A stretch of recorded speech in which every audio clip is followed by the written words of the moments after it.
Okay. Pnawn da pawb. Good afternoon, everyone. Croeso, welcome to this multi-locational meeting of the Governance and Audit Committee being held in the Chamber, Penarth House and via Microsoft Teams on Thursday the 13th of November 2025. Just to confirm that this meeting will be live streamed and recorded and made available to view via the Council's website, except for discussions involving confidential or exempt items. Therefore, the images and audio of those individuals present and or speaking will be publicly available via the recording on the Council's website. If members lose connection during the meeting, please make every attempt to reconnect. However, the meeting will continue as long as it remains quorate. Committee services staff are available as always and will be able to assist you to reconnect if necessary. I wish to remind everyone that the Chair has the discretion to terminate or suspend the webcast if, in their opinion, continuing to do so would prejudice the proceedings or that continued webcasting might infringe the rights of any individual. The Chair also has the right to remove persons from the physical and from the digital meeting link if that's necessary. Members attending remotely, please leave on your cameras but mute your microphones. Members attending here in the chamber will be picked up on the room microphones when you are called on to speak. Members and officers should only speak after the Chair has invited them to speak on an item. Today, we'll be using Microsoft Forms to vote on agenda items 3, 4, 7, 8, 9 and 10, where the voting poll will appear and then members are asked to click on the for, against, abstain and then click on submit vote. If you have any problems accessing the voting pop-up, please indicate and your vote can be taken verbally. So I'll just now take a roll call of attendees. Councillor Adams. Present, Chair. Councillor Bissix Foster.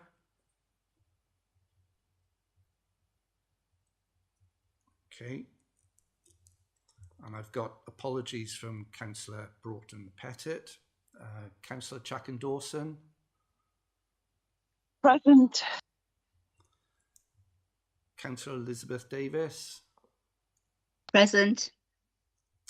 And I've had apologies from Councillor Enright and Councillor John Taylor. Councillor Wright. Okay. And then lay members, Nigel Yates. Present, Chair. Myself, I'm here. Viv Pearson. Present, Chair. And Joe Williams. Emma Gutierrez. Thank you. Don't know whether Councillor Stenner is. I'm here online. Thank you. Diolch. Okay. So that's the roll call done, and we've had our apologies for absent. We'll now go on to agenda item 2, declaration of interest. Councillors and officers are reminded of their personal responsibility to declare any personal and or prejudicial interests in respect of any item of business on this agenda in accordance with the Local Government Act 2000, the Council's Constitution and the Code of Conduct for both councillors and officers. So please use the hands up function to indicate if you have any such declarations. Okay, thank you. So agenda item 3, we're asked to approve and sign the minutes for accuracy of the Governance and Audit Committee held on the 17th of June 2025. Just go through the pages. Page 1, if anyone's got anything they wish to bring up, please indicate. Page 2, page 3, page 4, page 5, page 6, and page 7. Okay, if anyone hasn't got anything they want to raise on that, I'll ask for someone to move those minutes as a true record.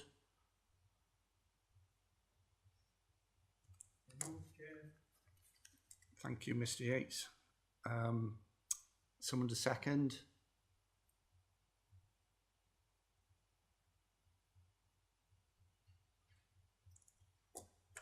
Can someone please second the minutes?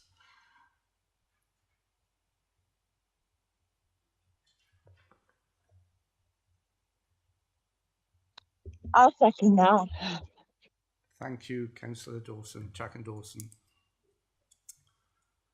So move on to the vote for that.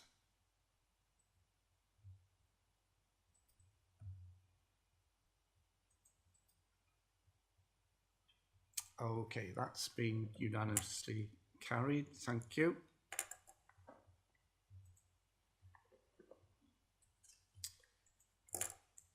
Okay, agenda item 4,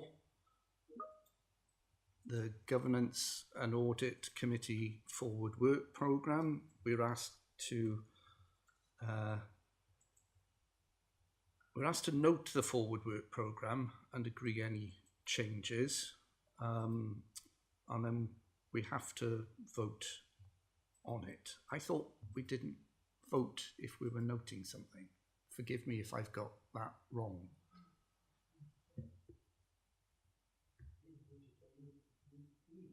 Yes. Joe. Can I raise a question, Chair, though, on the noting?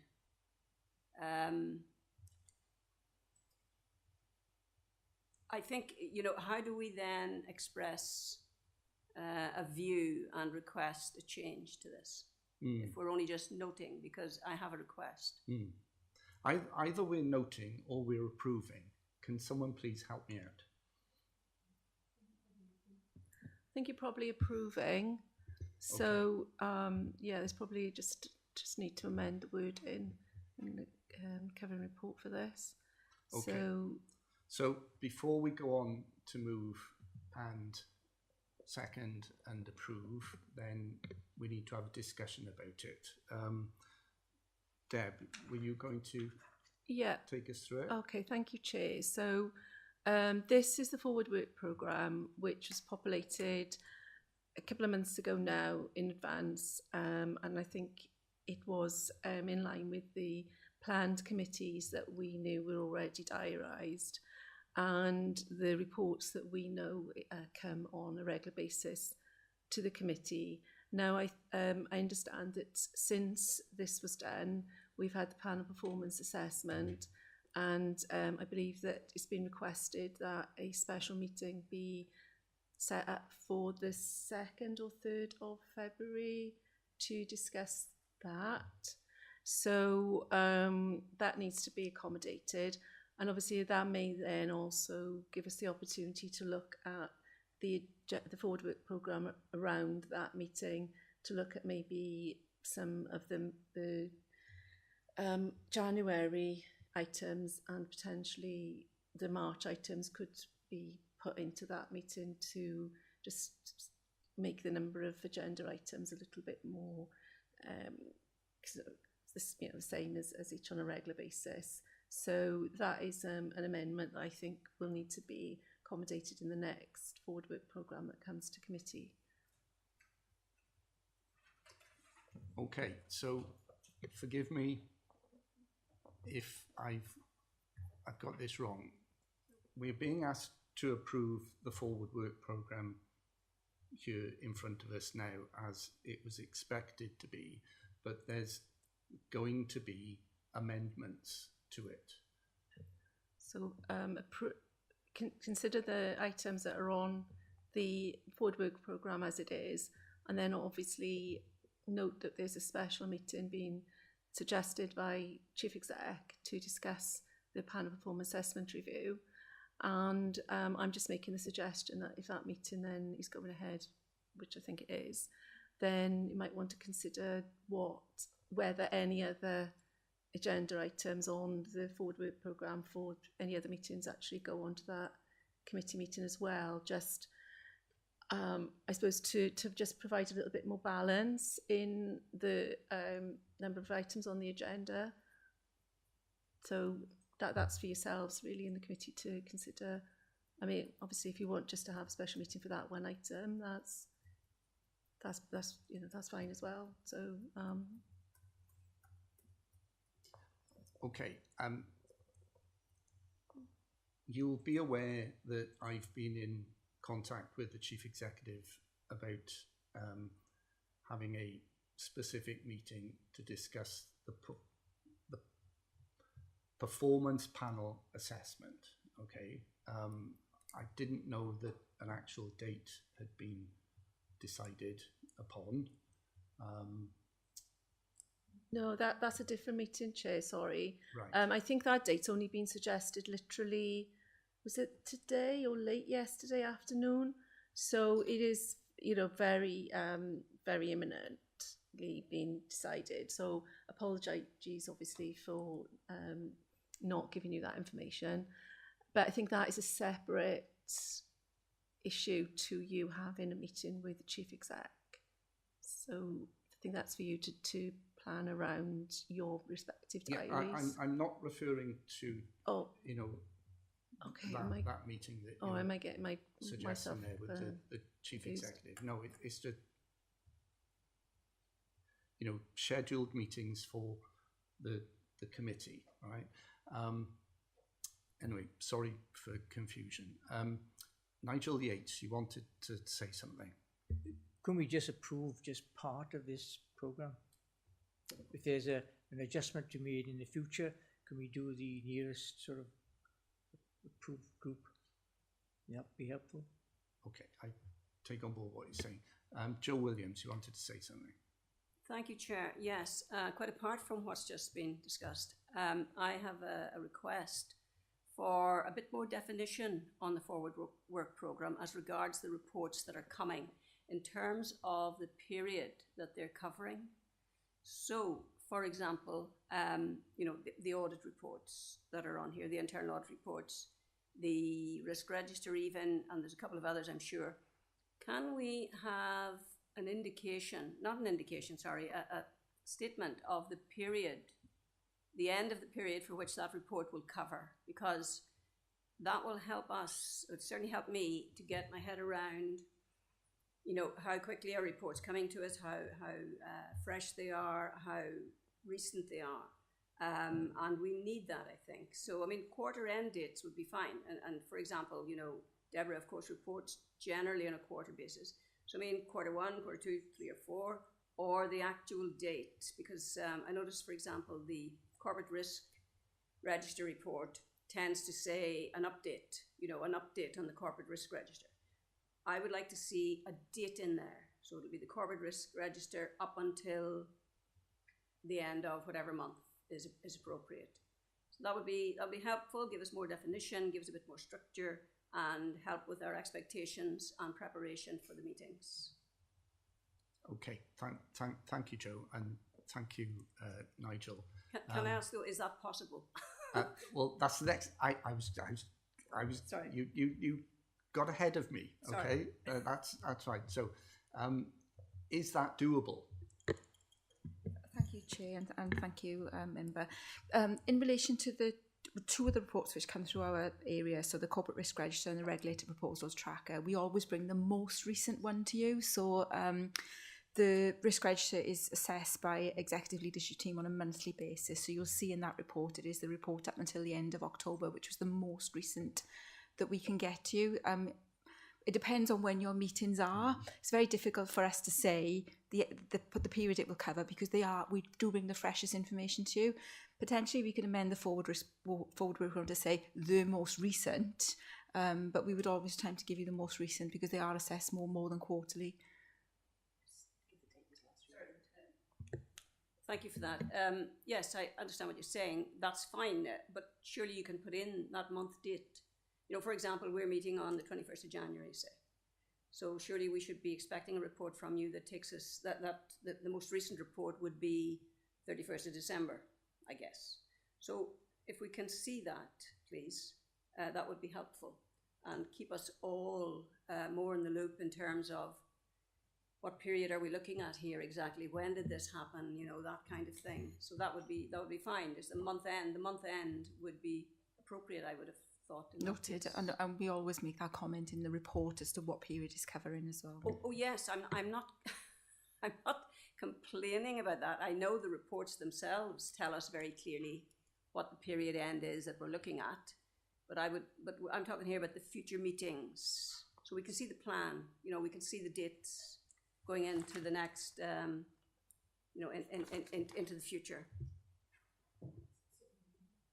Thank you. Yes. Chair, could I make a suggestion on the forward work programme?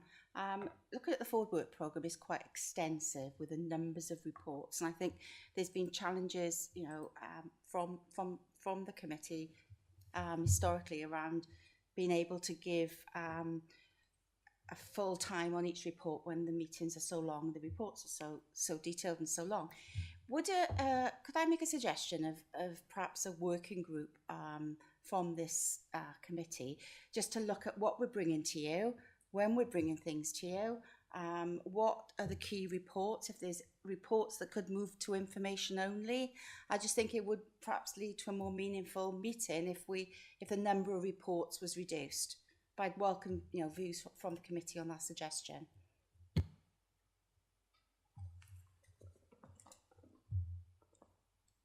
I'm up for it. I would agree, Chair. Is the rest of the members, are you okay about putting something together like that? I'll be honest, I would value that, because I don't want to be kicking off a meeting like I've just done and I'm completely confused about where we're going with it.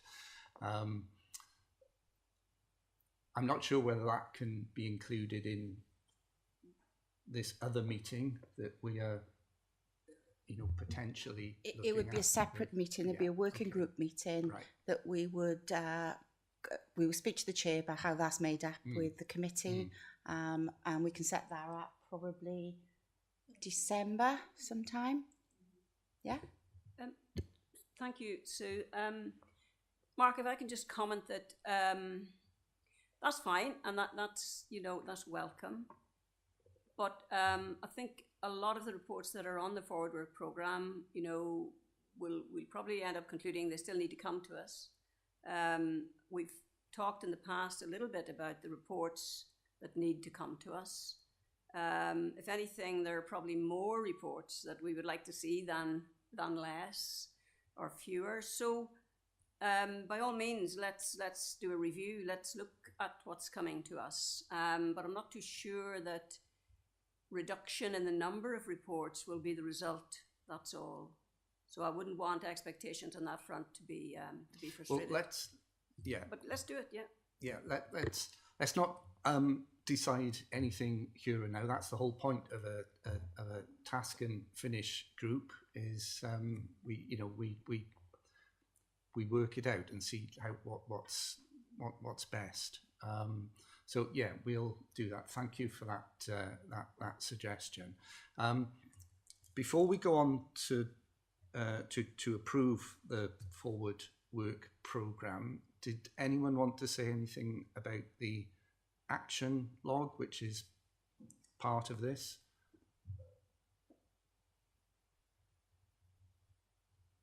Yeah, Joe. Thank you, Chair. Yes, I'm disappointed that actions or requests anyway that we made in the past haven't been addressed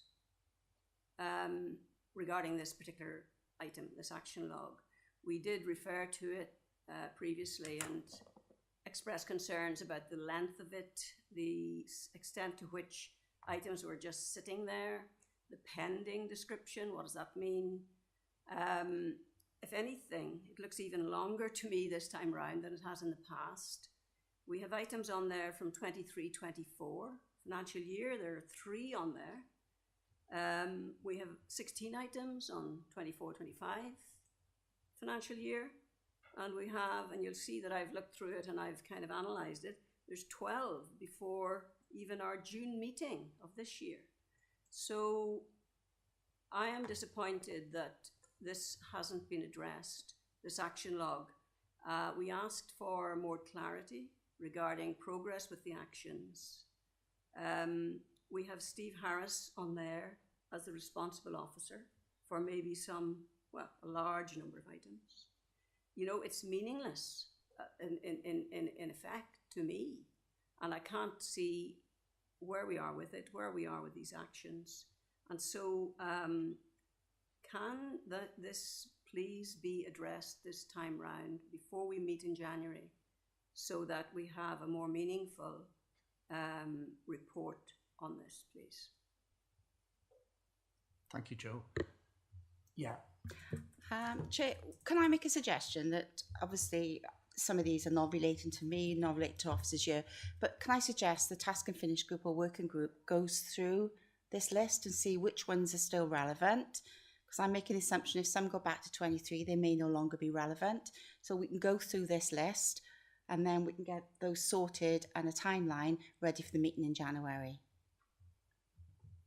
Okay. I thank you for the suggestion. Chair. Joe.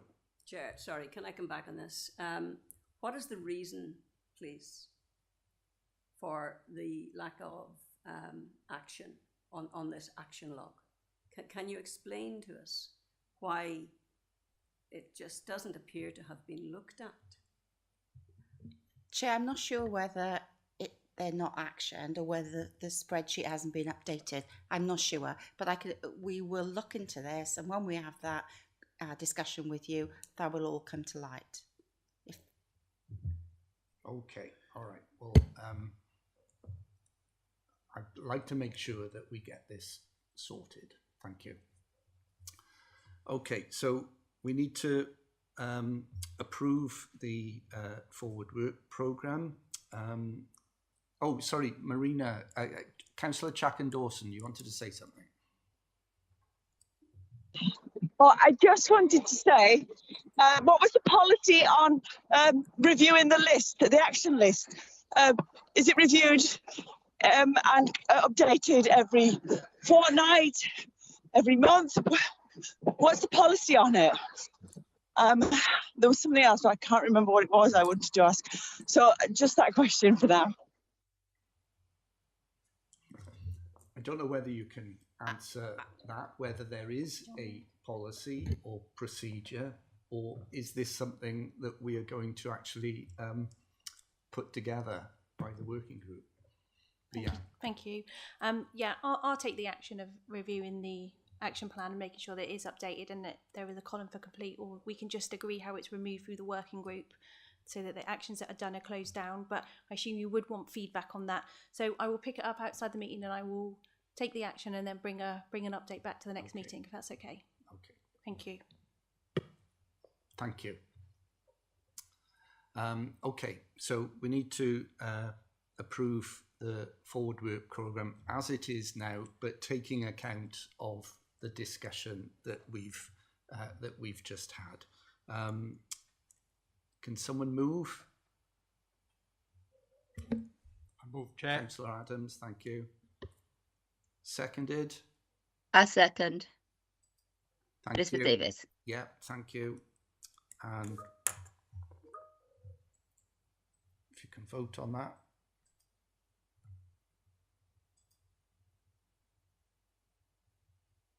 Okay, that's been carried. Thank you.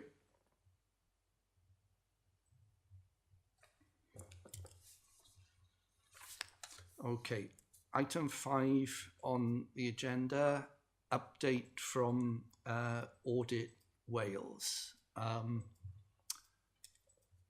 Not sure who from Audit Wales is going to be speaking to us.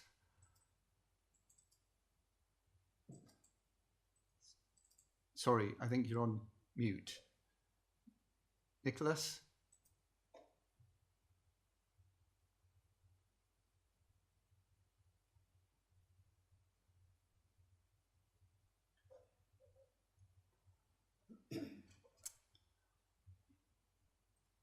We have some technical issues here. Can you hear me now? Yep. Loud I- and clear, Nicholas. Hello. Yeah, hi. Thanks. My microphone was on, so I'm not sure what happened there. So it's thank you, Chair. Yeah, I'm Nick Rayner. I work for Audit Wales. I'm in our central performance audit team, and I'm involved in coordinating and reporting on the National Fraud Initiative. And I'm here today to give an update on that. But my financial and performance audit colleagues, Mark Jones and Sarah Jane Byrne, unfortunately can't attend today's meeting. So before I get into talk about the National Fraud Initiative, Mark has just asked me to say that to give an update on the accounts. He said that regarding the audit of the accounts for 24-25, the accounts were received on the 29th of September. The audit started last month, and the audit team is working to complete the field work and all the testing by the end of January. And in terms of performance audit work, Sarah Jane's asked me to say that in line with their sort of protocol for providing updates to the council twice a year, she'll be providing an update on performance audit work at the next committee meeting. So they've asked me to forward their messages on. So again, if it's okay with you, if I now turn to the National Fraud Initiative, which is the next agenda item, which I'm here for. Okay, thank you, Nicholas. And thank you for the update. Basically, from what you're saying is work in progress with what needs to be done with the auditing and accounts. If I could I'll just ask if any members have got any questions at all regarding that aspect. No, that's okay. Okay then. Nicholas, you can now give us your briefing presentation on the National Fraud Initiative. Thank you. Great, thanks. So in April this year, the committee received our national report on the last NFI exercise, the 2022-23 NFI exercise. And this briefing note really provides an update on the current NFI exercise, the 24-25 exercise. As you may recall from when you've had updates on NFI from Deb in the past, the NFI is a UK counter fraud exercise carried out every 2 years, where it helps prevent and detect fraud by electronically sharing and matching data sets across public sector organisations. The current exercise is now well underway. All the NFI participants are actively reviewing their data matches. And this briefing note, which we're taking a similar one to all audit committees of all NFI participants in Wales. So this briefing note just provides you really with a national level update on the exercise. It gives some local data for you on your council's data matches and where they are. And also provides some information about work that we're going to be carrying out across all of our Welsh NFI participating bodies on their NFI governance and follow-up arrangements. At your audit committee in April again, you received and considered an NFI self-appraisal checklist. Just to let you know that the work that we're going to be carrying out across Wales will largely focus on the areas covered by that checklist. And we're doing this work really because it's going to help us to better understand the factors influencing financial savings reported by bodies and the variations that there are in results. It's also going to help us to identify and share some good practice across the bodies, And if there's any areas of concerns being flagged up to us, for example, whether people think they need more training on certain areas, we can report that back to the UK Cabinet Office who run and oversee the exercise. So say any insights from this work that we're carrying out, say we're not doing local reports, but any insights from this work will contribute to our national report, which is scheduled for publication in autumn 2026 when the results have come out and been checked by the Cabinet Office and released to us. So that's, I just wanted to give you an update on what that briefing paper is about, and if anyone's got any questions on it, Chair, I'm quite happy to take them. Okay, thank you very much, Nicholas. So I'll just open it up now for questions. Councillor Chacken-Dawson. Yes, my question is, how do we select the matches to investigate, and is it the local authority? Because it wasn't very comprehensive explanation.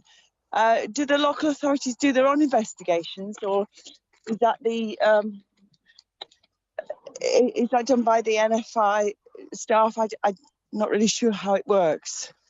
Yeah, the way it works is that first of all, local authorities are mandated by the Auditor General to submit the data. The Cabinet Office produce the data specifications and send them out to the councils. The councils then upload the data. The data matches get released in a series of reports that will go back to each participant.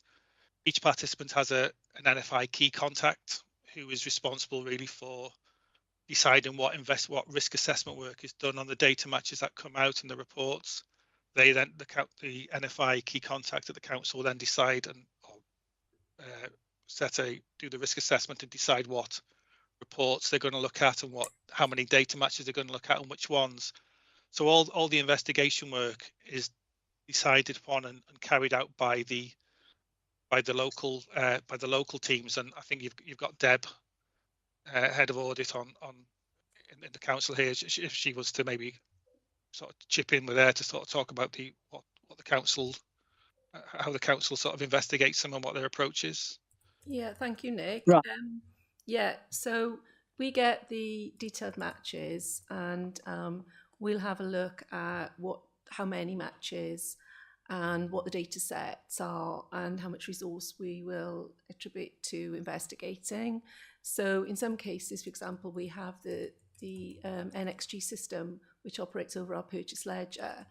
So that gives us very good quality data in respect of potential payment errors on our purchase ledger. So we don't look at the NFI duplicate payment matches because our own internal data is better.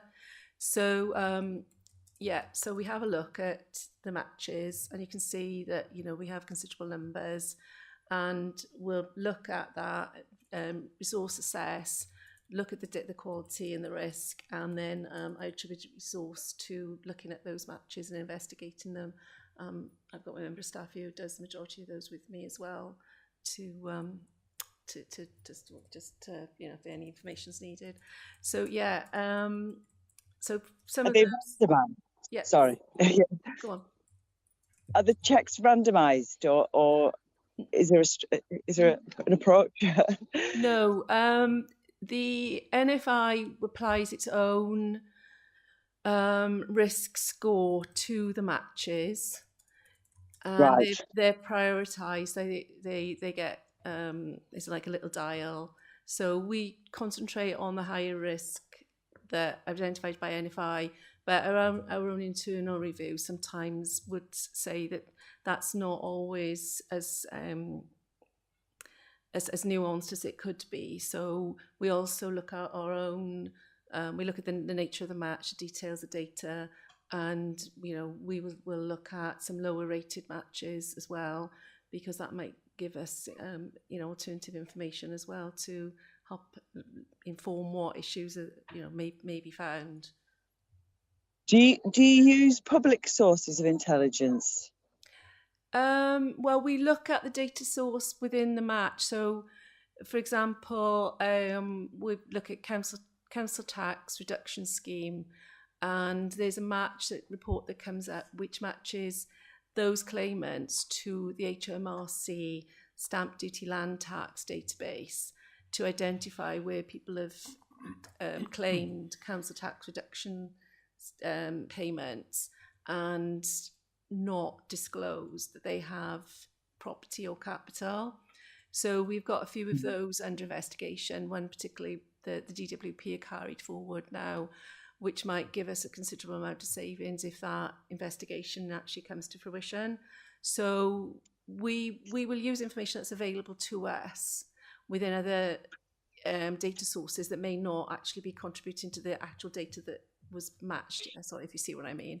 So, for example, this particular one, we've also looked at information that in neighbouring local authorities, because there may be a suggestion that actually it is cross-border as well.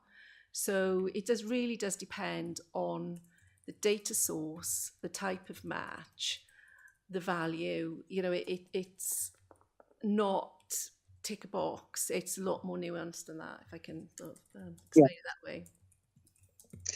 And my final question, I think you might have already touched on this. Do you use it for finding people who've got multiple properties? Because obviously, if you've got 2 properties, you've got to pay council tax on both properties within a set period. Do you use it for that?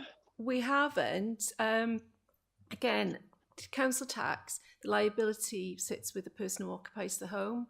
So, for example, if someone is not declared that they own a second property, but they're actually renting that out, then the tenant of that property would be liable to pay the council tax on that property. So the second property premium would not apply in that case. So again, you know, it's taken into account. I think it's not as black and white as that. I specifically meant empty properties because we're trying to get the properties back on rental markets. Yeah. And the empty properties. To my knowledge, we haven't found any of those. But All that's right. not to say that, you know, if this is going to be a match that report that's actually, you know, repeated year on year, that, you know, you just don't know what's going to come up in the match, do you? It's what is, you know, is available. But yeah, that may certainly be something that might come up in future. Okay. All right. Thank you for that. Thank you. Any other questions?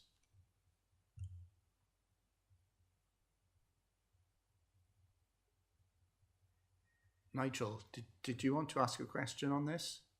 No, right. Okay, thank you. Joe, did you want to? No? Okay, thank you. Nicholas, thank you for that, and thank you, Deb, for adding to what Nicholas had to say. Forgive me for being, you know, looking at this very simplistically, but there's a lot of data here in your report, and you talk about data matches. Would I be right in saying that what this is all about is one set of data which lists what people are either liable for or should be paying, and then you're checking with other sources of data to ensure that that matches up. If it doesn't match up, then there's a potential that some fraud is underway. How do we deal with that then? Yeah, the data matches themselves, they're just say, as you say, it's been one data set compared to another. So you might, for example, have as a payroll to payroll match where there'll be your payroll details might match against, I don't know, Newport. So there might be a match on there suggesting that one person's been receiving salary from both bodies. So that's called it's flagged up as an anomaly, a data match. So it's then up to sort of Deb's team to go into these reports to look at them. Say, sometimes there's issues. There's lots of false positives in there as well. she'll look at the quality of the data. Does it look as though it's the same person? Yes, because they've got the same sort of date of birth. The system will then flag, well, actually, this person seems to be working started at both authorities last year, so it looks like it might be a fraud, or it might be a case of this person showing he was last paid in Caerphilly in April, and he's last paid in this organisation in the other Newport in September. So that shows that's not really a match because he's probably changed jobs. So the data matches they're just anomalies. They say there are a lot of data matches there, but once they say there's risk assessment carried out within the NFI tool, which sort of whittles down the high quality data matches where they think the suspected fraud, and say that, and then it's up to sort of each individual sort of local audit team to actually sort of do their own sort of risk assessment of them as well, to say, actually, we know that we've got some robust alternative controls over these areas, so these are more likely to be false positives. We might just look at a couple, or it might be a case of we don't do any work on this area in our maybe internal audit plan. We'll do a lot more work on this area just to make sure that there are no frauds or errors in there. So yes, there's a lot of data matches there. They're indicators of potential fraud, and it's the risk assessment work and the investigation work which will root out whether there's actually any potential fraud or errors. But say there can be a lot of false positives in there, but quite often it just depends on the sort of data that's been matched. They quite often as well use sort of fuzzy matching, where you might have a John Jones compared to, and they might flag up a match with a Jonathan Jones, who's someone different. So there's lots of that sort of matching that takes place as well, which quite often can be false positives. But the overall risk assessment and deciding what's going to be looked at rests with the local teams.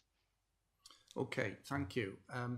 And so when the local teams look into that data that they're presented with, do you as Audit Wales at some point collate the results of this and say, right, we have, or the 22 local authorities in Wales have discovered X amount of fraud and are doing what they can to recover it or to prosecute?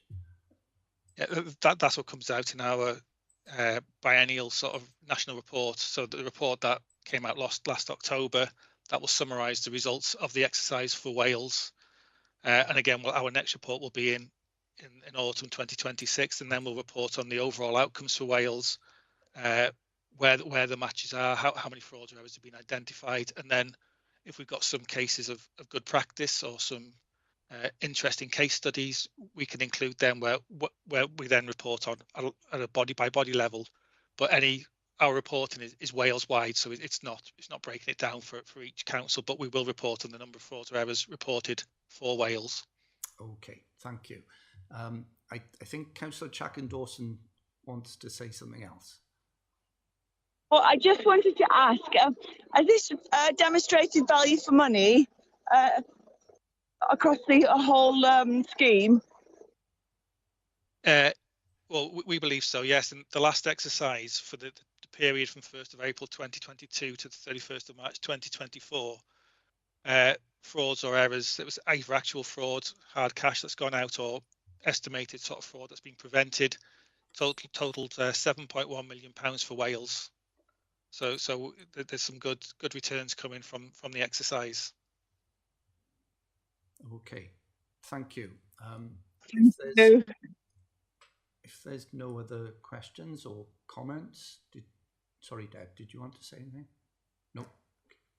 No, that's fine. I mean, obviously, if anybody wants any more information on this, I'm happy to provide. Thank you. Okay, well, thank you again, Nicholas, for that and explaining in a little bit more detail what all that is about. And we look forward to the completed exercise of the biennial report. Thanks. Thank you, Chair. Okay, so we're now moving on to agenda item 7, which is the Caerphilly County Borough Council self-assessment report for 2024-25. And we as a committee are asked to review the self-assessment report. which is Appendix 1 on the agenda, and if necessary, make any recommendations for changes to the conclusions or action that the Council intends to take. Kath Peters is going to talk to us about it. Thanks. Thank you, Chair. As you'll see, this is our annual year-end report for the last full financial year.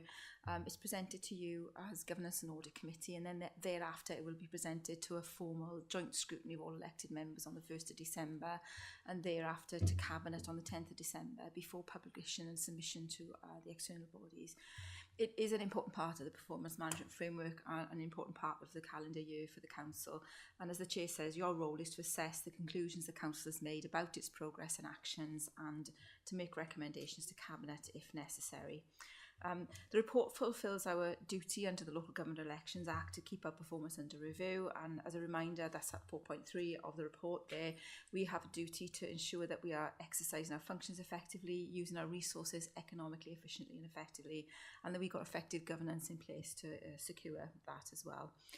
The self-assessment process helps the Council consider this duty, and we take an inward reflective look of our own performance. In common with many other councils, we've chosen to structure the report against the 7 organisational areas within the Wellbeing of Future Generations Act statutory guidance. So that's why it's structured as it is. And to prepare the report, we consider actions for the coming year, how we've done in the previous year, and we look at intelligence that we already hold at the corporate level. Much of the information within the report and the self-assessment is taken from the organisational performance assessments and then supplemented with information from other council reports. And we give ourselves a rating based upon the table in paragraph 5.8.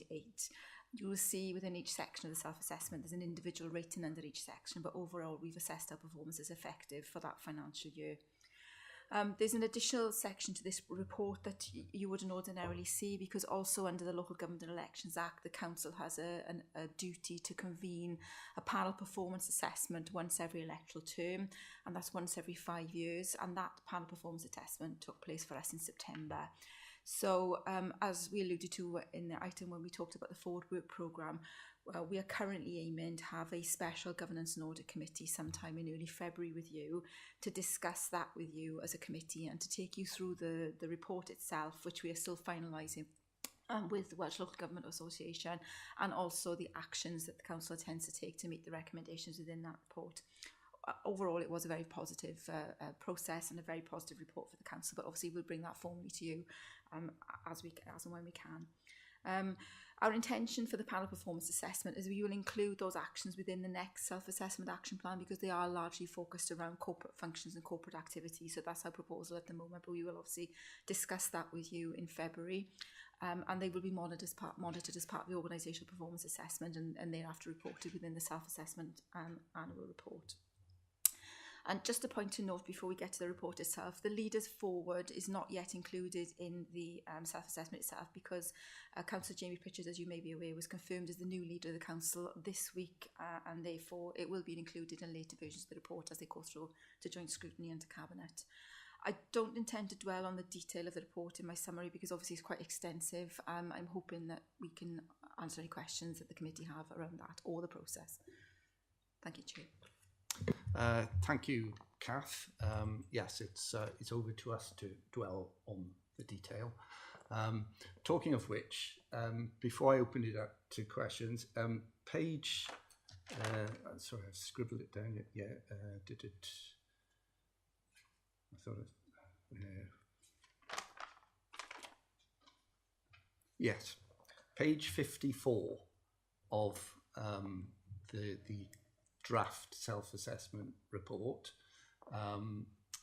You've got a comment from the Chief Executive. You've got it there as interim Chief Executive. I mean, yes, it might have been back then, but not now. Thank you. Thank you for picking that up. Okay.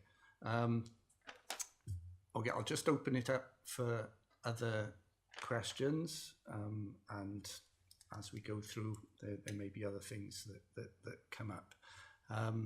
Who'd like to kick off? Councillor Chacken Dawson. Thanks, Chair.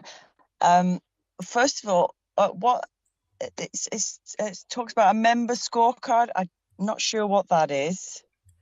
I've got some other questions. Do you want me to ask them all at the same time or one at a time? As you prefer, Councillor Chack and Dawson, whatever suits you. All right. Fire away. Within the wellbeing measures, are the LA only concerned about those that they have direct effect on? I asked that because they work in partnership with other organisations, and I just wondered if, because they're supporting it, that work is having a direct effect on their wellbeing. So is that measured as well? In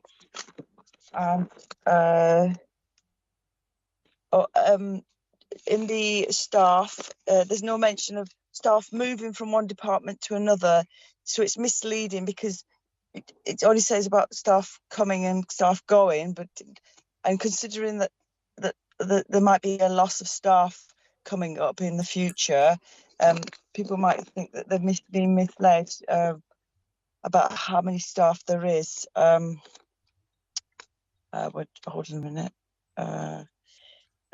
And what type of job? About the sickness.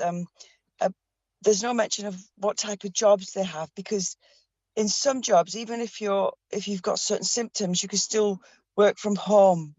So it doesn't define the types of jobs that they do. It's exploring like the barriers to doing that job, because some jobs can still be done even though they've got certain symptoms. I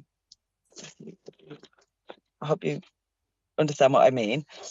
And the procurement, I haven't got page numbers, sorry, but the procurement section, learning sounds fantastic in principle, but what measures are in place to assess the effectiveness of including small to medium enterprises and businesses, or the social value objectives?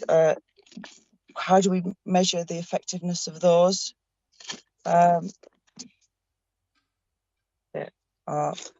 Oh, no, it isn't. Public consultation.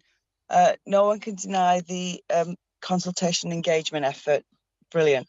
However, people might not feel that this is demonstrating the value of their time and effort to fill these, because they could seem futile if there's no demonstration of results of their consultation. So we said this and this happened. There's nothing to demonstrate that. So that I'm assuming that the public have access to this report. So in that case, then that stands. I have got a page for this one, 110, governance. Will actions include any future reviews of scrutiny to see if, because he talks about actions to improve scrutiny that are going to be added. So how are we going to measure the improvement at a later date? No, I'm going to take the job. Yeah, I think that's it. Yeah, that's it. Okay, Kath. I noted 7 questions, Chair. I'll do my best. Okay, all right. I'm sure that Councillor Chack and Dawson will come back to you if you've missed anything, but do as best as you can. I'll do my best, and if I need some clarity, I'll come back. So your first question, Councillor Chack and Dawson, on the members' scorecard and what is it? It is something which is coming to you at joint scrutiny. I'm going to check with Joe now, the 1st of December. So if you recall, there was some work that we did with elected members last year where we were proposing, where we changed the performance management framework effectively, and there was some feedback from members that they didn't feel like they were having the information they required. So we did a survey with elected members and asked them what performance information they would like more information on. And since when, we've also got the cabinet priorities which have come in for this year as well with Cabinet. So we have developed a members scorecard, which is pulling out that key performance information. It will be coming to elected members for the first time at joint scrutiny on the 1st of December. It is a very visual representation of, we're calling it doing the basics well, because that is a priority for the Chief Executive as well, and is a priority for the current Cabinet. So it is a short, sharp piece of performance display work, which is meeting the requirements of, one, that survey, and two, the Chief Executive's requirements and the Cabinet's requirements. So members will see that for the first time on the 1st of December, and it will become part of our performance management framework going forward. So hopefully that answers that question, Councillor Chacken Dawson. If you don't mind me just jumping in, and apologies, Councillor Chacken Dawson, but I understand where you're coming from with this members scorecard. Is it that it's going to display in some kind of format for elected members things that they are directly responsible for? And I'm sure you understand where I'm coming from. Do we have any role in that as lay members on this committee?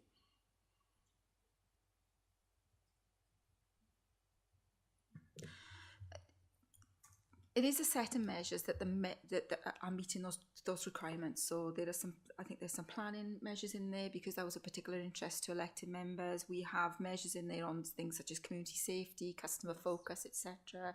I've asked Joe to waste as well because they were a particular focus of elected members. So it was a set of measures that elected members wished to see more regularly, because previously the director performance assessments were very, very heavy documents. They were very long Excel spreadsheets, and the feedback that we had from members, it was very difficult for members to engage with our breadth of information. So we've tried to be more selective in the measures which will be proposed. However, that doesn't stop any scrutiny committee requesting a performance report at any point in time. We also have presented at joint scrutiny the organisational performance assessment, which is the high level assessment of the organisation, which is pulling up some of the information which used to be in the director performance assessment, so finance, workforce data, etc., all of sickness, absence data, etc., all those kind of things. Also progress against the wellbeing objectives, also progress against self-assessment actions, regulator proposals, risk register, etc. So that is the broad overview of all performance across the council. But this particular piece of work, the doing the basics well member dashboard, is a shorter, more succinct set of measures which were as I said, either requested by members or displaying the cabinet priorities or the chief executive's priorities. Hopefully that explains. It is a more, it's been presented as a more accessible PDF, so hopefully it's more accessible for members to pick up the information they need than the previous Excel version. Okay, great, thank you. Now, are you going to carry on with answering? Your second question, Councillor Chacken Dawson, and please correct me if I've misrepresented this, was around wellbeing objectives and whether they were measuring the partnership activity. So we've got two different sets of wellbeing objectives. We have the council's wellbeing objectives, which is the report which you've got for information item is before you today, and that is reflective of our current corporate plan. So our current corporate plan 23 to 28 has got a set of wellbeing objectives in there. There are actions or steps in there that the council takes to meet those objectives. So that is purely a council response. There is, however, the Public Services Board set of wellbeing objectives as well, which are the partnership wellbeing objectives, and they are reported to the Gwent Public Services Board, and at the Caerphilly level, there is a Caerphilly local delivery group. They report through a joint regional scrutiny committee because they are feeding the Gwent wellbeing plan. So hopefully that's answered that. Yeah, brilliant. Okay, thank you again. Nigel Yates, you wanted to ask something. Oh, Chair, there was 5 other questions. Oh, sorry, all right. You forgot about them. I did. Do you want me to give them again? I have them noted, Councillor Chacken Dawson. I can work my way through them. Please correct me if I've misrepresented anything. You had 2 questions then on sickness absence. You asked about members of staff moving from one department to the other and whether they were actually reflected in the proper figures. And then your second question was around sickness absence and how that related to the type of job that people did and whether they were able to work in certain circumstances. Sue is going to take questions. Hi, Councillor Chacken-Dawson. I haven't got the detail, but I think what we can remember and reflect on is this is a judgment on the workforce planning within Caerphilly, which we have judged as adequate. Within the report is a link to the sickness report that we regularly take to Corporate and Governance Committee. So further detail, quite a lot of details on workforce planning, wider than in the self-assessment, is included in that report. I would also say that I attended that meeting and there was a lot of questions from the committee. So it may be worth not only looking at the report, should you want further information on sickness absence, but looking at that committee meeting as well. But, you know, if you look at the report itself, the team have put in what they've actually delivered on sickness absence around the additional training, which has made a significant difference. Sickness absence was worked through the transformation programme with a multidisciplinary team as well. So hopefully that report will give you further information around the detail of the individual absences. Thank you. Yep. Shall I take the next question, Chair? Yeah. So your next question, Councillor Chacker-Dawson, was on procurement and whether the procurement service measures its effectiveness of engaging with SME enterprises and also what outcome measures they look at. I'm not from procurement, but I do absolutely know that both of those things are measured very, very closely. As a big purchasing organisation, we have a very definite focus on supporting the SME sector and purchasing as locally as we possibly can, and that is reported and recorded by procurement. And likewise, in relation to outcomes, they have a system of measure called themes outcomes measures, where they are specifically looking at their effectiveness and their outcomes, and social value and those kind of things are measured within the TOMS framework as well. Okay, thank you. Yeah. I think there was one more question.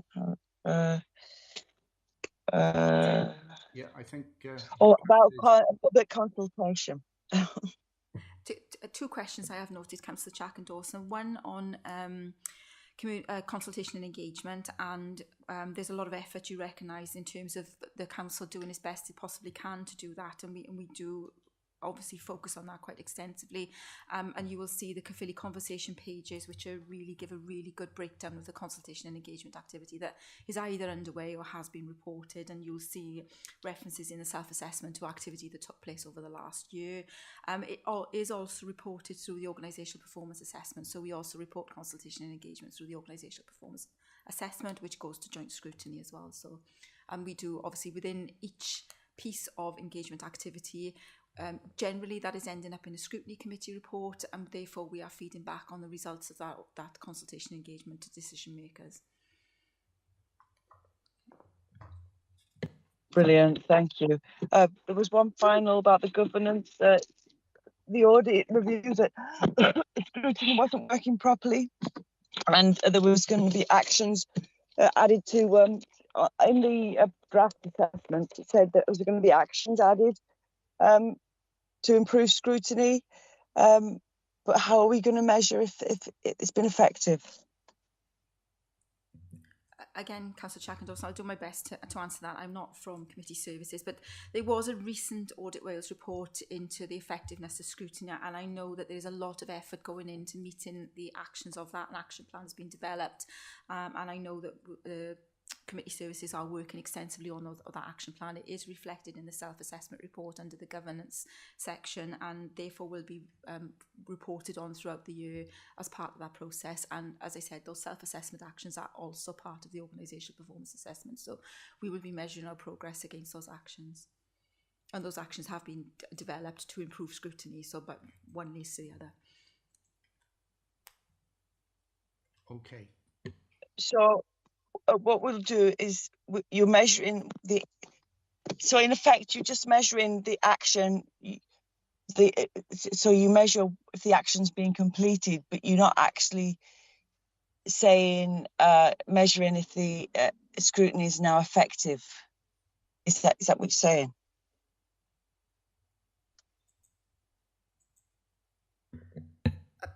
I'm afraid, Councillor Dawson, I'm not able to answer the detail of that because I'm not from committee services, but I guess that is something we can take away and request information from the Head of Democratic Services and Monitoring Officer and provide that to committee following the meeting. Okay. If I could just jump in on that there, and thank you, Councillor Chacken-Dawson, for bringing that up there. It refers to the Audit Wales review of how the different scrutiny committees across the council are working or not working, and obviously there are areas for significant improvement, and that's what the action plan has been put in place. And obviously that has come since the self-assessment report, the time scale for that report. We've, as a committee, have been given sight of that Audit Wales report that went to full council.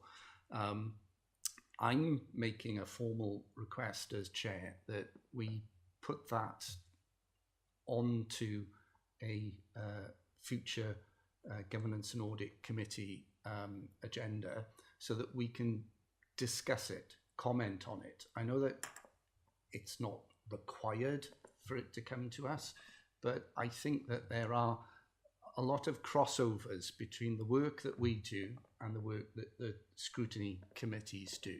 And that, I think we would like to express our views on how we think that all of this system can work better. So I understand that it's a work in progress. There are recommendations and work is going on to put those things in place. Fingers crossed, next year's self-assessment report will be able to report that it has delivered, improvements on that. So I just wanted to make that comment on that aspect of it. Thank you.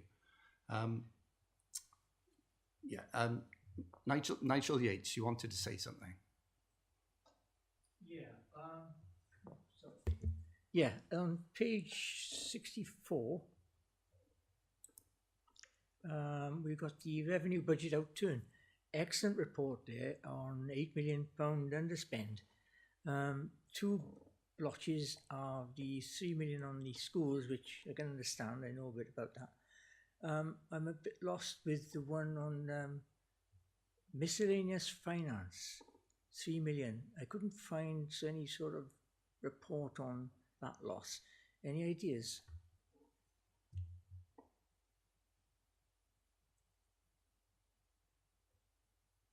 Yeah.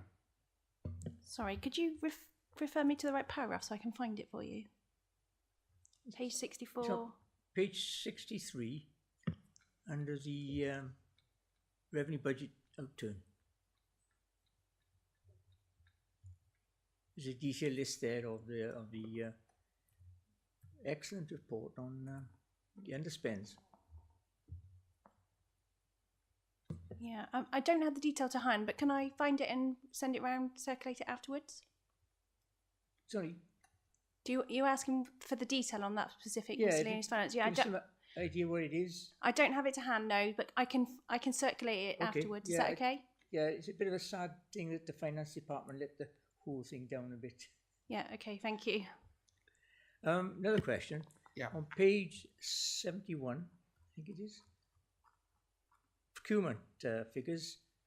I think it's 71. Yeah. You are looking at 3 years data on the procurement figures in value. In those 3 years, there's been a huge increase in the inflation. I think you should make a note of what impact the inflation has had on these figures, because otherwise they don't show what really happened and if there was any benefits in those years or not.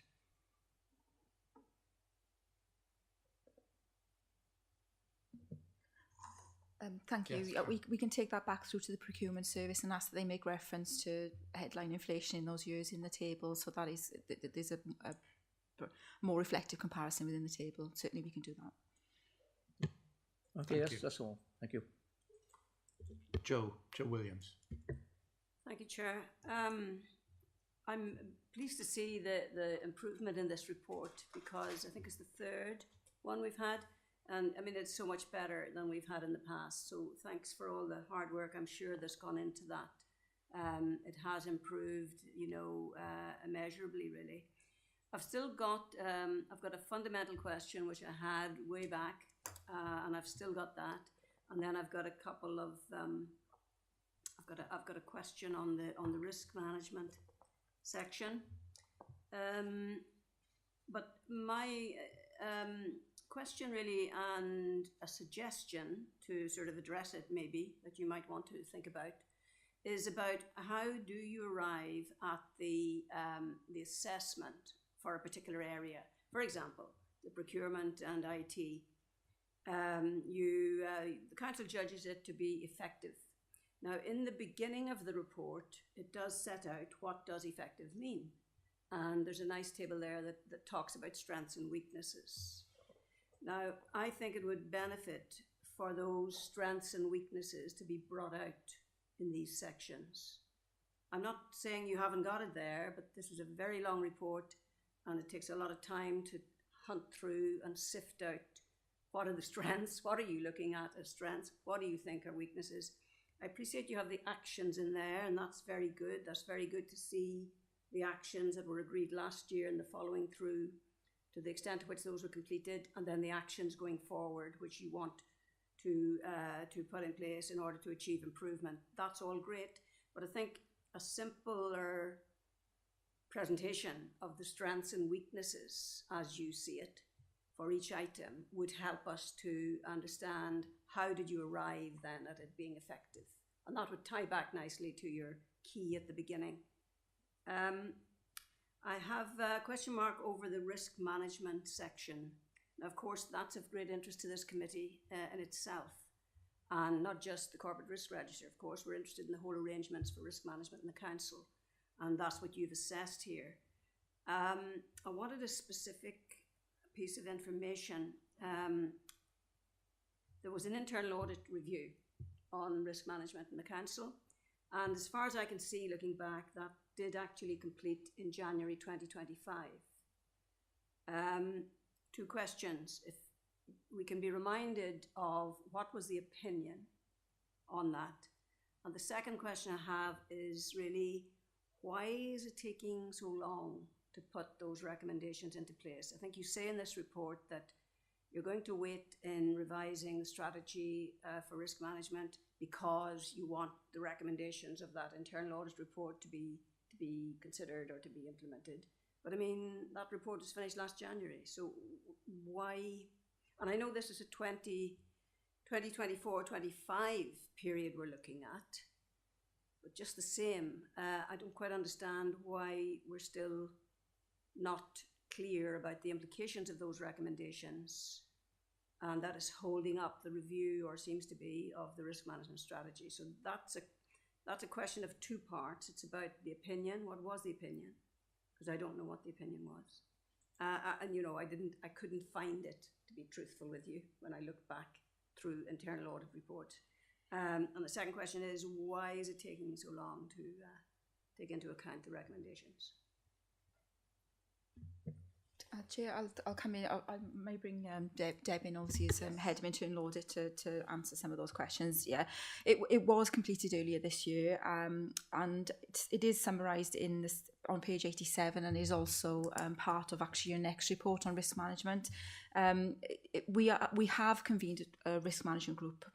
Part of the reason why we were kind of not holding off, but we had the panel performance assessment as well, as you know, in September. And one of the things the panel performance assessment also looks at is risk. So we were waiting for that report as well. Since the panel performance assessment, we now have a risk management working group looking at that internal audit report. It's meeting regularly, and we've got several officers from executive leadership team on that along with Joe and myself, and we are working through the suggestions for that. So you will see on page 87, some of the recommendations were centred around the local authority developing a risk appetite, making some procedural improvements, and the procedural improvements are largely around our risk registers and the presentation of information in the risk registers, and looking at a better way of doing that, and some the better way of describing columns that we could add which we think are missing. So we're working through that as an action as well. And then we have, obviously, it's not all very well under risk management strategy and guidance, but if that's not been operated up and down the organisation, then we've got to do some work on when we change it, because we will be changing it, and we will be bringing it back to yourselves, because one of your roles is to help the local authority develop its risk management strategy and guidance. So when we've got to the conclusion of that working group's activity, we will be bringing a report back to yourselves. Part of that will be the cultural embedding of risk management. We've got a risk management strategy and guidance now, but it's just what improvements do we need to make, and then we need to train the organisation on those improvements. And then we're also looking at possible options to purchase some risk management software, because like the performance reporting, receiving that information on a very broad Excel spreadsheet isn't really easy to interpret for scrutiny purposes, so we're looking at those options as well. I've just been passed so that the opinion of internal audit was that it was effective but with opportunities to improve, so we are taking those opportunities to improve through the working group. Just a note on the panel performance assessment, you haven't seen it yet, I appreciate that. We didn't have any explicit recommendations on risk, however there was a comment in there that we need to do more to align risk up and down the organisation, so that is part of the work of the working group as well. So when we've concluded that working group's work and we have made revisions to the risk management strategy and guidance, we will bring it back to yourselves then for opinion and comment. Hopefully that explains. Yeah, thank you for that. I suppose we can take comfort then from the fact that the opinion was effective, but with opportunity to improve. Because I was just a bit concerned that we might be sitting here with a negative opinion on risk management, given its importance to us as a committee. I thought it was quite important to know what that opinion was. I can see that you had your recommendations, you have the information about the internal audit review on page 87. So my suggestion would be here that you include the opinion, because that will then maybe give others assurance as well that, you know, we're not dealing here with something really bad in terms of the opinion on this. And I think that might help explain as well that you're taking your time, therefore, over implementing the recommendations. Thank you very much. Happy to include that. I'm just going to confirm with Deb that we can include that. It's been final reports. Yeah. Okay. Thank you. So report now has been finalised. Yeah. Now the report's been finalised. Meeting took place with the executive leadership about months ago. Yeah. And the recommendations were discussed. My microphone's not on. The recommendations were discussed, and the working group was defined, and there's been a number of tasks linked to the recommendation that the working group are going to be looking at, for example, defining risk appetites, etc. So yeah, I think that and the fact that I think the arrangements of the senior leadership, I think that did delay us completing the audit report and finalising that, you know, because of the interim arrangements, etc. So obviously that's all been concluded now. So sorry, Chair, one final question. So that audit review is closed, am I right? Yeah, the findings have been accepted. So I think the date timings were such that, I know you touched on this in an earlier comment, that the data for this committee was pulled out as if the October committee was going to be taking place. So work was done to create these reports, and then the committee was postponed. So it fell into that period. So it will, you know, this data will be included now in the next set of performance data from our reports that will be presented to the committee in January. Thank you. Thank you, Chair. That's all from me on that one. Thank you. Councillor Chacken-Dawson, you've got your hand up again. Yeah. Have we reached agenda item 8. I just because Joe was on about the risk register, I assumed we were on agenda. No, not All right. not quite yet.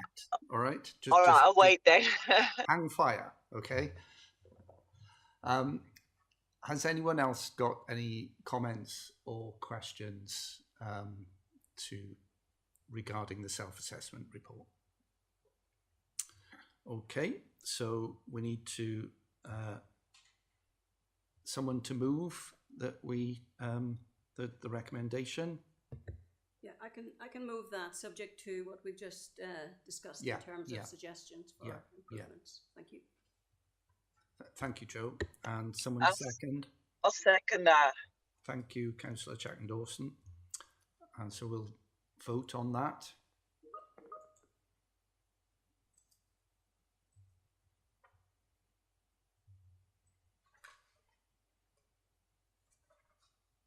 Thank you. That's carried unanimously.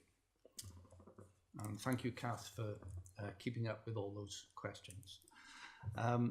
Okay, item 8, the corporate risk register. And we as a committee are being asked to review the content of the corporate risk register and associated mitigating actions to satisfy itself that risks that are being identified are managed effectively. And over to Kath again. Thank you, Chair. And some of this touches on the conversation that we just had around the internal audit report and the work we're doing. But this report introduces to committee the updated corporate risk register as it was considered by the Council's leadership team at the end of October. And the leadership team are now considering corporate level risks on a monthly basis.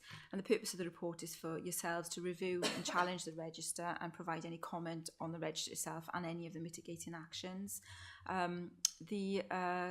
Currently, there are 16 risks on the corporate risk register, which 7 are rated as high, 9 are rated as medium, and none are rated as low.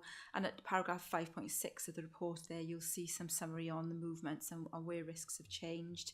I was going to summarise the recent work that we've internal audit have proposed to us in terms of recommendations, but I've covered that, I think, in the previous item, and it's just to assure you that we are working on those actions, and any revisions that we do take to the strategy and guidance will come back to yourselves. And I'm happy to take our best I can any questions on the corporate risk register alongside my colleagues. Okay, thank you, Kath. Okay, so over to members. Joe. Thank you, Chair. This may have come up before, so I'm sorry to keep repeating some of these things, but you know, if they don't appear to be taken on board and something done about them, then I will be bringing them up again, as we need to be doing, of course. And appreciate that not everything is going to get ticked off every time by the next meeting, but I would like to see progress on items. The mitigating actions column, there's a lot of stuff in there, and I can see as well that you know, there's more definition now, and there's figures, facts and figures are in there much more than they were before. And that's to be welcomed. One of the things that is difficult, though, to determine here is what has already happened and what is a future mitigating action.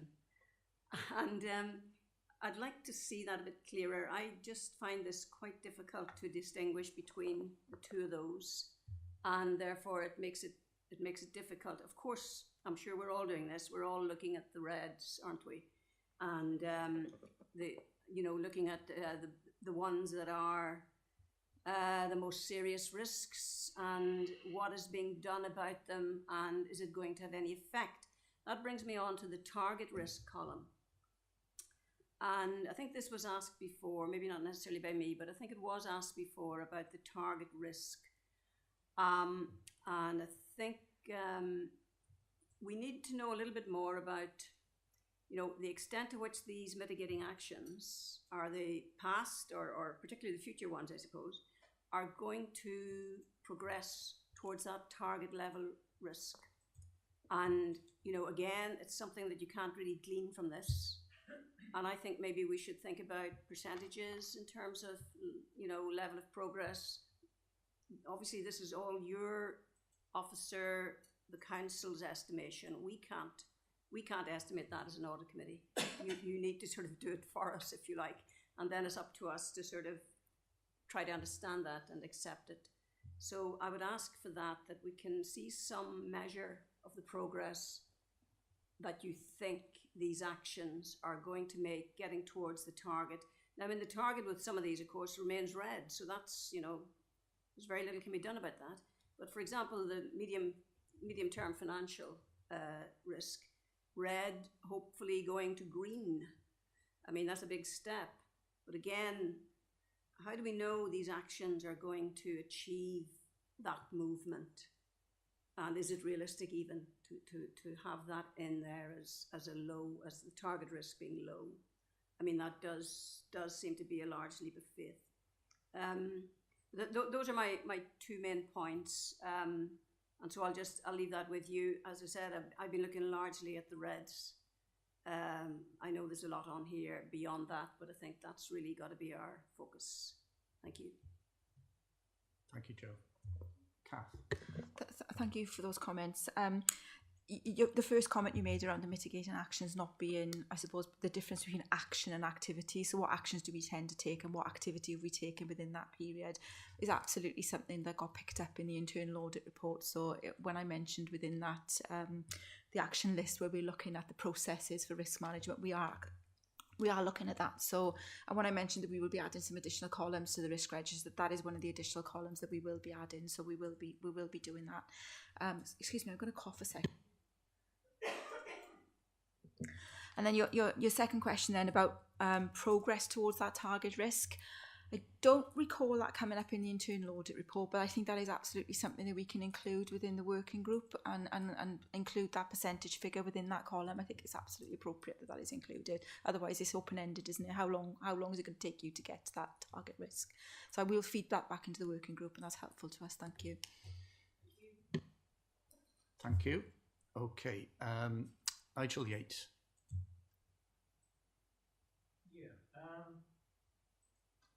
Look at the reports. I see we've got. Oh, sorry. Look at the reports. I see we've got a risk in itself. In that, all these risks are starting to have an effect on our finances, and we don't seem to look at the risk of our finances in any of these actions. And I noticed they've been allocating money to various problems. How are we to address what the future effect of these actions are going to be on our finances, and can we afford it? Will we find the money for it? That's the problem that I think we've got. Thank you. Leanne. Thank you.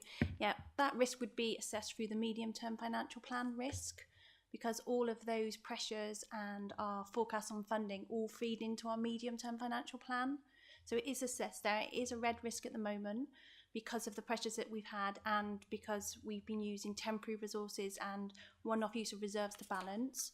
But we are moving to a more sustainable position, and we've been using the transformation programme to bring those savings through and also target those areas where we are seeing significant pressures. Does that answer your question? Thank you. Thank you. Councillor Chaka-Dawson. Yes, there was a couple of questions. First of all, food development officers, what are they? And the savings, are these achieved savings or potential savings? It doesn't state it.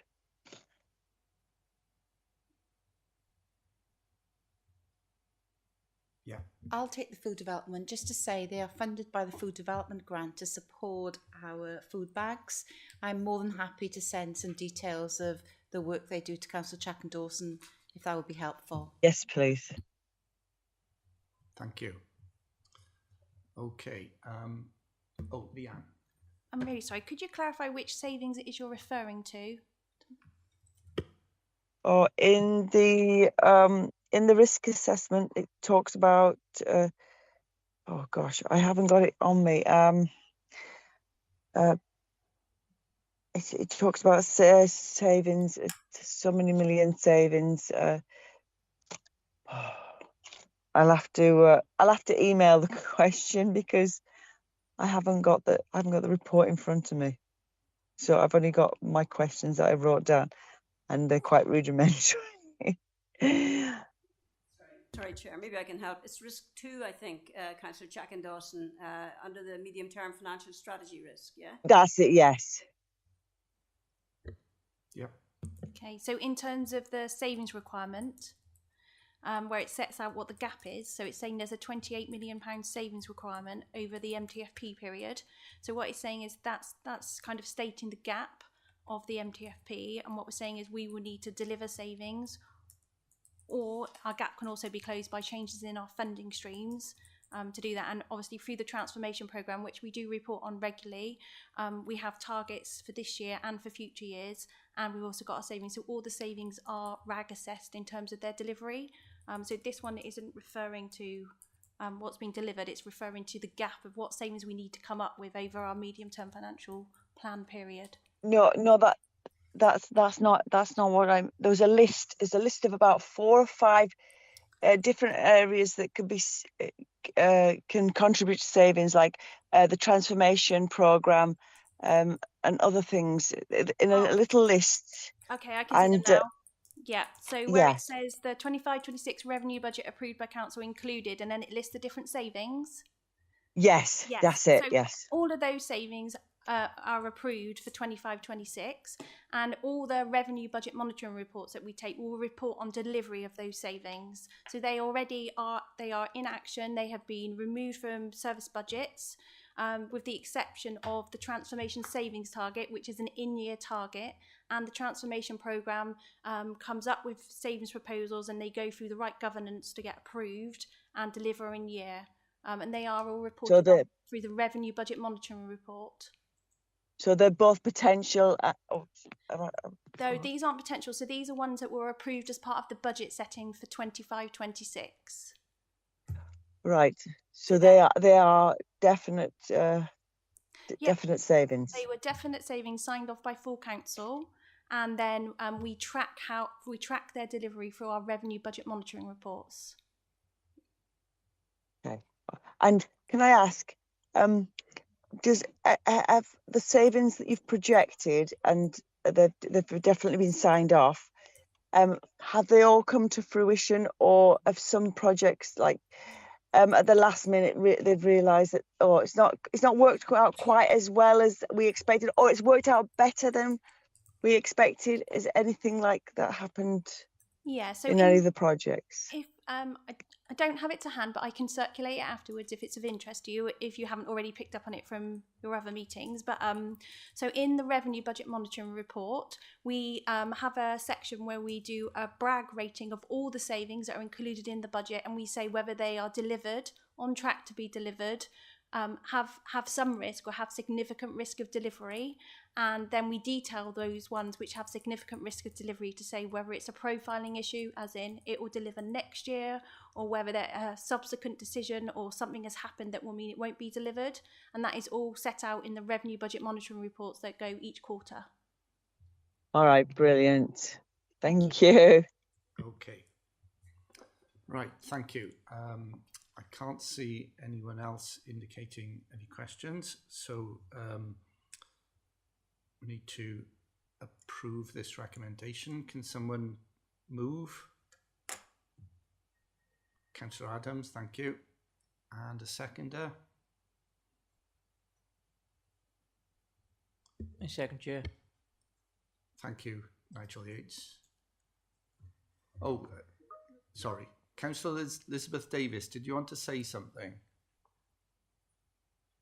I was just going to say I'd second, that was all. It's okay. Right. Sorry, I didn't want to leave you out of the discussion. I do apologise okay. for not seeing your hand up straight away. That's okay.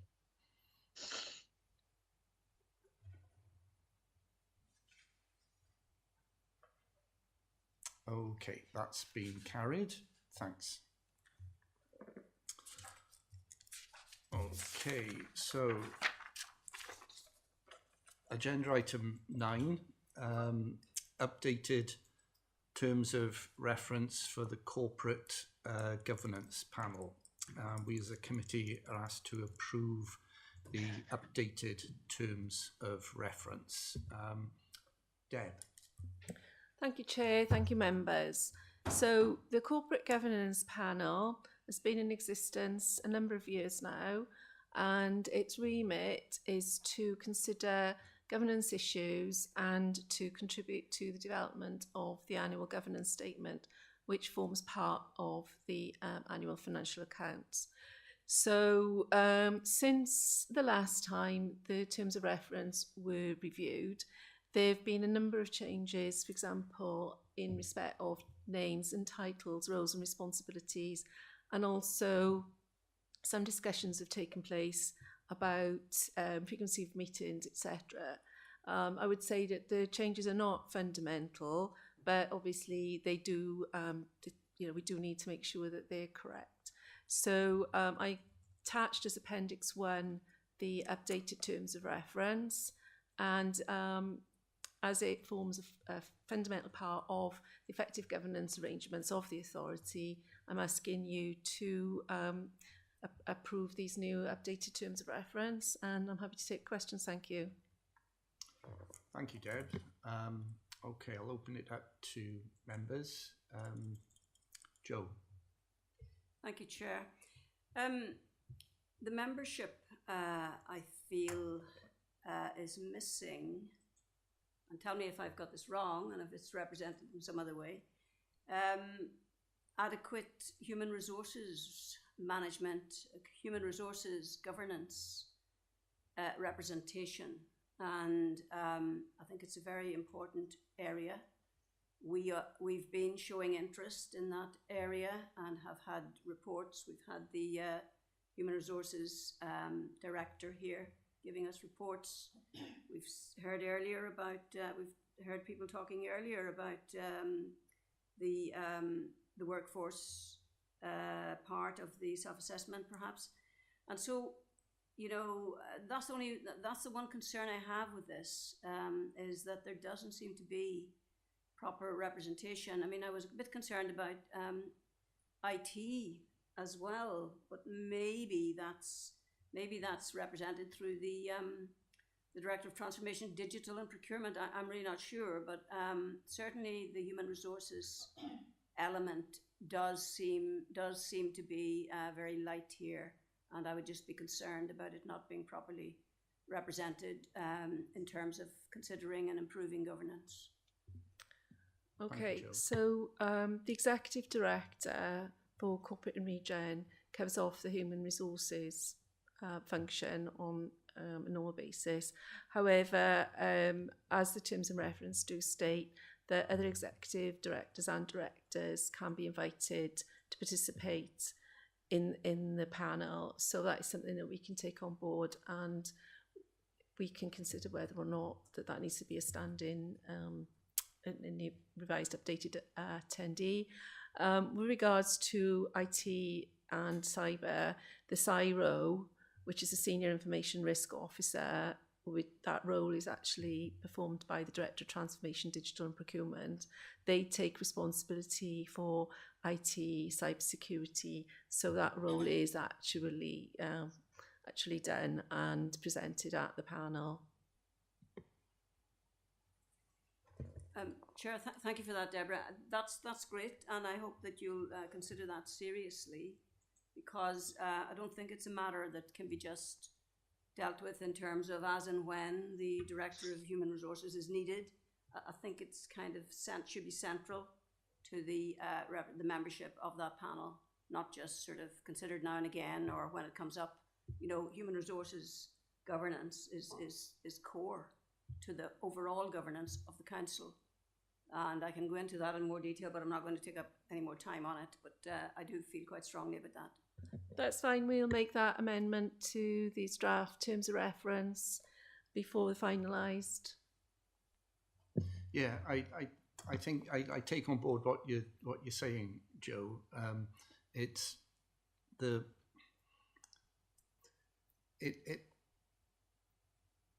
we need someone. We need everybody there at the meeting that has some form of responsibility for governance. And okay, if it was that a specific thing was going to come up which the panel needed to look at specifically about HR or IT procurement, well, fine. But forgive me if I've misunderstood this, but the panel sort of meets on a regular basis, and it's just to overview the governance of the organisation. So, those elements that Joe has sort of highlighted need to be coming into it regardless, don't they? You're nodding your head. Sorry, Chair. Yeah, the panel now tends to meet, unless there's any significant governance issues during the year, the panel will tend to meet between January and May regularly at the time when the annual governance statement. So there's a process that takes place. So my team will send out governance questionnaires to all the directors, heads of service within each directorate, and those are fed back then to the executive directors, and they're asked to sign a statement to say that they're aware of all risks and governance issues within their directorate. That then feeds into the chief executive's statement, and then also as part of the process, those individual questionnaires plus the contributors of the panel actually look at what risks they're aware of, horizon scanning any risks, looking at performance against the mitigation of the items that were identified in the last governance statement, and whether those have been adequately addressed, and whether there are then any risks that need to be included in the annual governance statement for the financial year ending in March. So that's how it works now. Okay. Okay. Okay, thank you. Okay, is there anyone else wanting to say anything on that item? Can't see any indications. So thank you. So if someone could move the recommendation that we approve these updated terms of reference. I'll move. Thank you, Councillor Davis. Seconder? Second, Chair. Nigel Yates, thank you. We'll vote on that.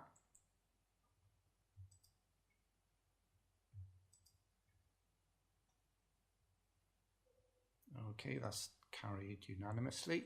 Thank you.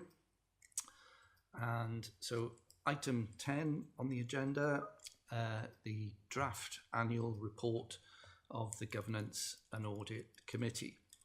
And we as a committee are asked to approve this attached draft report in advance of its presentation to the full council. So this is a joint presentation between myself and Deb Grono. Do you want to go first? Okay, thank you, Chair. Thank you, members. And I'd just like to thank Mark for his input into this report and helping me put it together. So the purpose of this report is to provide members of the Governance and Audit Committee with an opportunity to consider and comment on the draft annual report in advance of it being presented to the full council.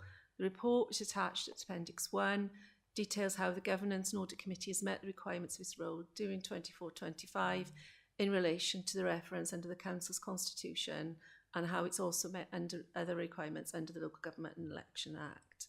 So if I can refer you back to the appendix. So Mark has very kindly done a introduction to this report. So I'd like to hand over to Mark to present his introduction. Okay, thank you, Deb. And can I just thank Deb for bringing all this together. As you all know, as members of the committee, ever since I took on the role of chair at a couple of years ago, this has been something that I've wanted to make sure that Caerphilly Council does. The vast majority of the other 22 local authorities in Wales produce an annual governance an annual report from the Governance and Audit Committee.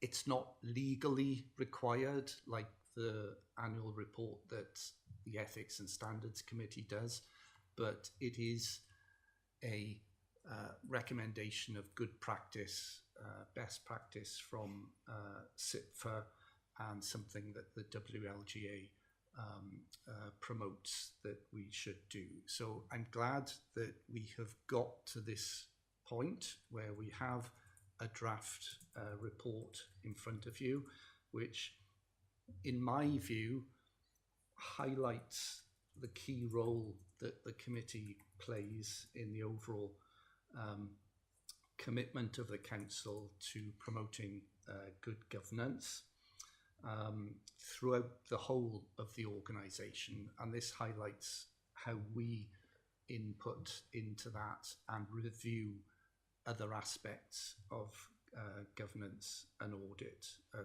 across the council. And I hope you agree that it shows that we currently comply with our the current requirements of our role, and you can see within the report Deb has put together the constitution and the job description, if you like, of what the committee does, and then itemizes the reports and decisions that we've made over the year 2024-25. So if you're agreed to go ahead with this, I then intend to present this to the next full council that is available, and please make any comments regarding the report, how you think perhaps it can be done, any improvements for future reports, etc. Is there anything else you wanted to say, Deb, on that? Well, the report is quite comprehensive, with a number of appendices as well for members' information. So I'll take it as read, and I'm happy to take questions. Thank you. Nigel Yates. Yes, Chair. I'd just like to say that it just gives you an insight of what we're all about, basically. Thank you. Does anyone else want to make any comments? Yes, thank Jo. you, Chair. Just a comment really to say that this is very useful as an overview of the whole, not overview, a detailed description actually of what we do and what we have done. And I was almost going to say what we have failed to do, but no, that's something else. Where we can improve. No, it's not really that either, is it? But I suppose what we could put in there in the future is, at the very least, we could put in suggestions and recommendations we make for particular things throughout the course of our considerations. You know, we could put that in, and that could be fairly easily picked up from the minutes, I would hope. So, I mean, that's one of the things. And, I mean, someone said that it doesn't really talk about the impact we're having.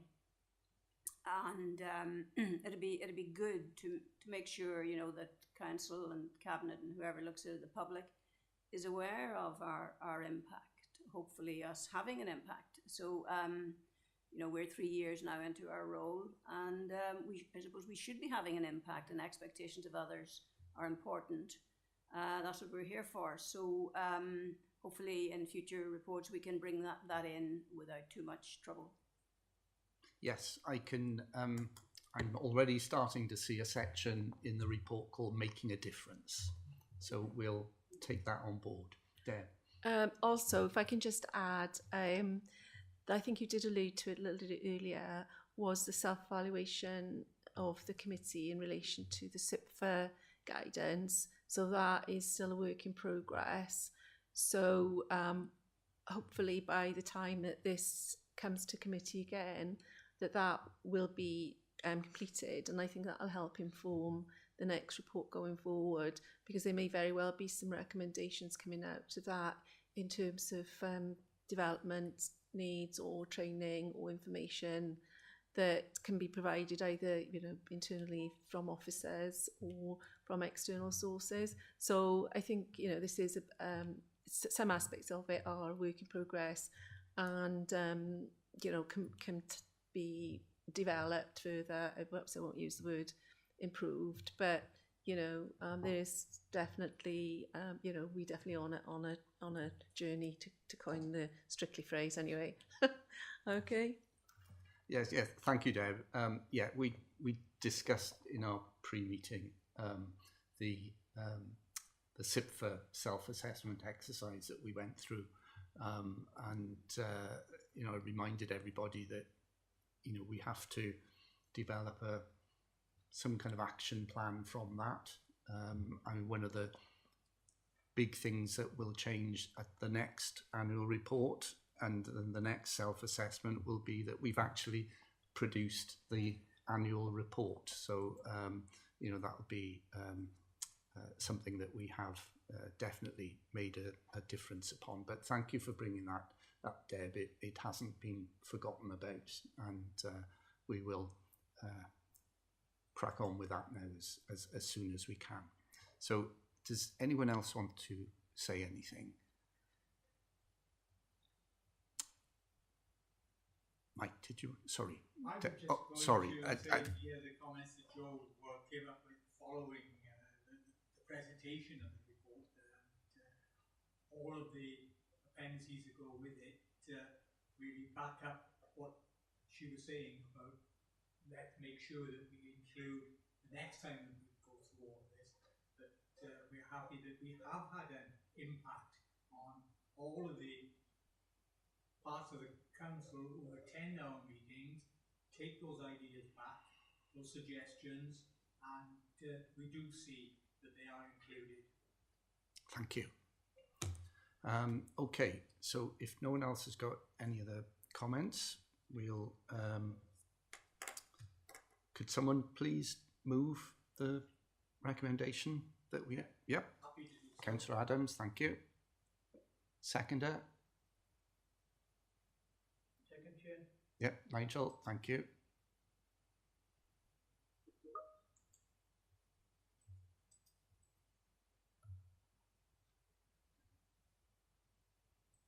Thank you, that's carried unanimously. Okay, so agenda item 11, update on progress against the Internal Audit Services Annual Plan 2025-26. We are, as a committee, are asked to note the content of the report and the details of the attached appendices showing the progress and status of audit work undertaken in the period 1st of April 2025 to 31st of August 2025, together with the opinions generated from any completed and finalised audits. This is just for noting, but Deb, you're going to introduce it. Thank you. Thank you. So this gives you detail of audit work performed up until the 31st of August 2025 and progress against the plan as that was what previously agreed at I think April 25.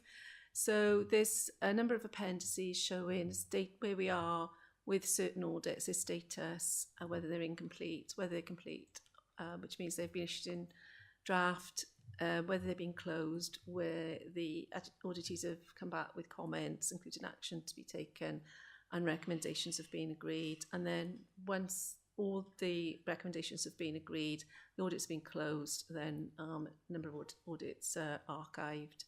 So I just draw your attention to some pertinent information. So since the plan was presented, we've had some requests for additional work to have been done, which wasn't included in the plan. So some changes have had to be made. So, for example, we requested to do a review of the CCTV unit, which wasn't included in the plan. This was in advance of a regulator's inspection of the service. So they wanted a health check on that. And then later in the summer, the Director of Financial Services requested some audit support for a transformation project in relation to council debt, data validation, transactional verification. This was unplanned, but is considered to be high risk in that the transformation work stream. So audit resource was diverted to that. It's almost complete now, and I think it's provided some useful information and data going forward for that directorate. So, but obviously that has meant that resources have had to be diverted from other aspects of the plan. So we will need to now to look at and reprofile some of the audit work that wasn't done and reassess what's needed for the rest of the financial year. And that's obviously assuming that no other risk areas come up between now and the end of March. So if I can just draw your attention to then the various appendices. So Appendix 1 shows you the plan. Appendix 2 shows you audits completed in 24-25, the compliance with controls opinion and the number of outstanding recommendations. Appendix 3 gives you incomplete audits. That's where the audit was not complete at the 31st of August. Obviously, now we've moved on quite a bit in time. I think, obviously, that's been commented on previously. It takes some time to extract this data from the system and get it ready for the report. And obviously, I was working towards the October committee, and this was cancelled. So hopefully now for the January report, the information will be a little bit more timely for you. And then, yeah, so that's Appendix 1, 2 and 3. So I'm happy to take questions. Thank you. Okay, thank you, Deb. Joe. Thank you, Chair. Deb, thank you very much for the report. Interested in two pieces of information that we've asked for in the past, and if you could tell us where we are with that, please.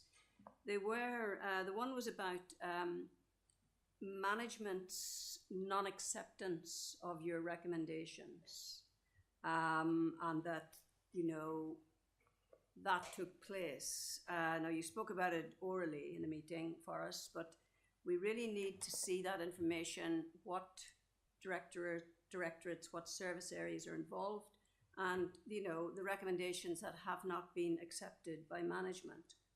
We need to see that. I asked for that. It has, I don't think it's here. Tell me if I'm wrong. The second piece of information that, again, was asked for, I think this was in our last meeting. You were explaining how you arrived at your annual opinion. And you referred to weightings that attached to audits, and that it depended then on the mix of weightings, how your opinion would emerge. I think what was being asked was, there are a lot of negative opinions here during the year, but yet your opinion was one of that the governance of the council was effective. So that question was asked, can you provide that? And I would like to see it on an ongoing basis, so we don't have a surprise at the end of the year with your opinion, and we can see perhaps that the weightings have had certain impact. So those are two pieces of information. Do you want me to, I've got one further question. Do you want me to add that now, or would you like to respond to that first? Add it, yes? Okay, if I may just address those go ahead. questions one by one. So,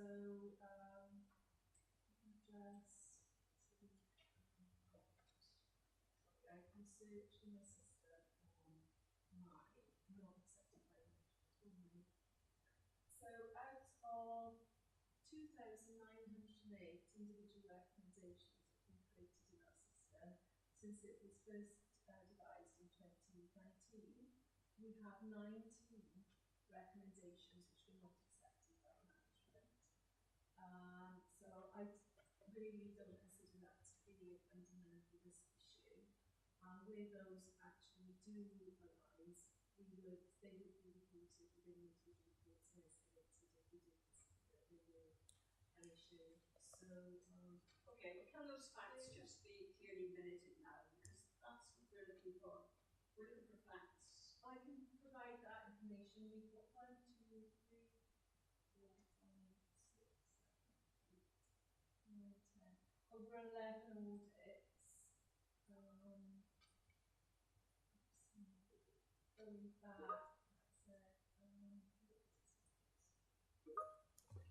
Deb, have you got your microphone on? Provide that.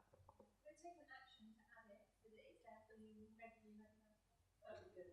We've got those particular slides. Okay, all right, but we can. Okay, so that was the first part of the question. Second was opinions and waiting. Yeah, have you got your microphone on, Deb? I'm so sorry. I do apologise. Yeah, opinions and weighting. So each individual audit is given its own individual opinion, which I think I've explained to the committee previously. However, that individual audit may not be material in the whole consideration of the council's governance, risk and control. So, yeah, it's not it's not formal scoring, but it is something that we can give you some further information on. And obviously, I apologise that perhaps I haven't given you that in enough detail for you to consider that now. But large-scale, high-risk financial systems are, for example, your payroll, your council tax, those which would have a fundamental impact on determining the overall assurance. With smaller audits, they may even have an in need of improvement opinion, but they wouldn't fundamentally impact on the overall assurance level and year-end opinion. Okay, thank you. And was there another question? I'm sorry. Yeah, just before we go on, could you just briefly repeat the answer to the first question when your microphone was So off, I do apologise. so We've got everybody yeah. hear outside. I'm sorry. 2,908 recommendations have been raised in our system since it first brought into use in 2019, and we have, what did we say, 19 recommendations that have not been accepted by management. I think did I count 11 audits? 11. Yeah. And that can be provided you in a little bit more detail. We do have recommendations that we will close, for example, if there's a change in service delivery or an error in when we between raising the finding and discussing the draft report. We don't include those. We archive those as not applicable. Thank you. Thanks. For that. Right. Joe, did you want to? Yes. Another question I have now, and a concern really, is about the two extreme, if you like, negative opinions on Appendix 2. Two of the audits there are, the opinion is inadequate and in need of immediate improvement. There are two of those, and then there are a number of in need of improvement opinions as well. Chair, I think that we should ask for the heads of service of, or if it's a head teacher, the head teacher, whoever's in control of these establishments or services, they need to come to this committee and explain what's happening in the light of that opinion. That opinion is extreme, it's urgent, it's immediate improvement. And we don't know if there has been any improvement. And these audits, don't forget, we're assuming, well, I would assume anyway, the date's not quite here, but there's some time ago. And I'm concerned that we are sitting here not knowing what's the position. And so I think, I mean, it does happen in other councils. you know, that officers in charge of services are called to explain what's happening and why, and what the improvement plan is. So I think we need to move to that. We've never had anyone come here to account for such negative opinions, and we need to make that something that happens in the future, because this is concerning. So just looking at the one, first one you mentioned, it was a large number of recommendations made, and our opinion criteria is that if one high risk finding is identified, then that means that that establishment, service area, service, whatever, needs to improve. So we will report that in need of improvement. And then we look at if there are a large number of high risk or a large number of findings which are high and medium, then we will place that in the opinion of inadequate and needs immediate improvement because of the number of risks. We also make a judgmental evaluation on the type of recommendations that are being raised. So, for example, if they're financial risk or information governance risk, then we will raise those as high risk items. So just looking at the one audit that you named, not being now, but all those recommendations have been completed adequately. So I would say they all had a due date, because obviously you've got to bear in mind that when those findings are raised, they're reported back, and we have to give them adequate time to actually complete those. So all those recommendations have been completed. So I think that provides you with some assurance on that. So if I can just go back to the other one now, that oops, here we are with that one.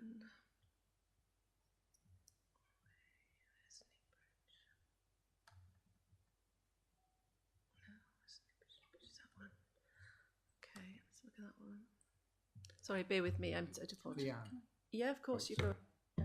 Can I make a recommendation that we go through this in the working group that we talked about, to set out so that we're clear on what it is that you require and decide, because what we don't want to be doing here is going through the details of individual. You need assurance what processes we've got in place to address these, and I think we could get there in a much better way. So if we could do that in the working group, I think that would be really beneficial. Thank you. Yes, that's a very good suggestion. I think the issue we have here is that we're not looking at the most up-to-date position, isn't it?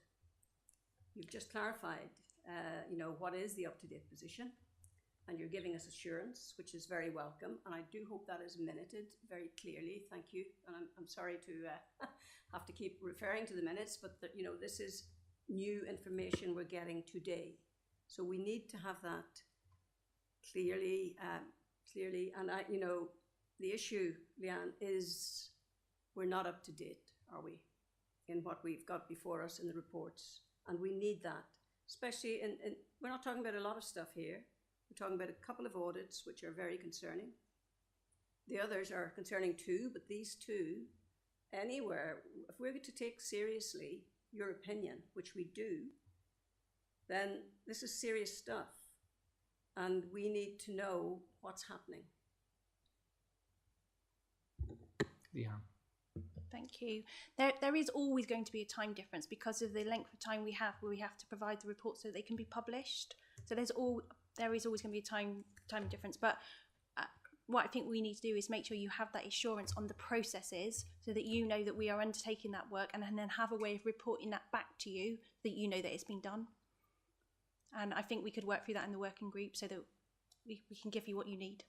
And we also make sure that's limited to then. I'm sorry, but we have to take accountability here in this committee. Absolutely. Okay. Completely agree. That's where I'm sitting. Yep. So thank you for the up-to-date information. Yep. And I can see now that I guess there isn't any need for anyone to attend this committee. But if this happens in the future, I don't think that should be ruled out. Because as I said, it is quite normal practice at all committees that officers in charge of services explain what's happening. Oh, yes. Thank you, Chair. Sorry, I was late. I've been interviewed by Audit Wales on another matter, so that's why I wasn't here at the start.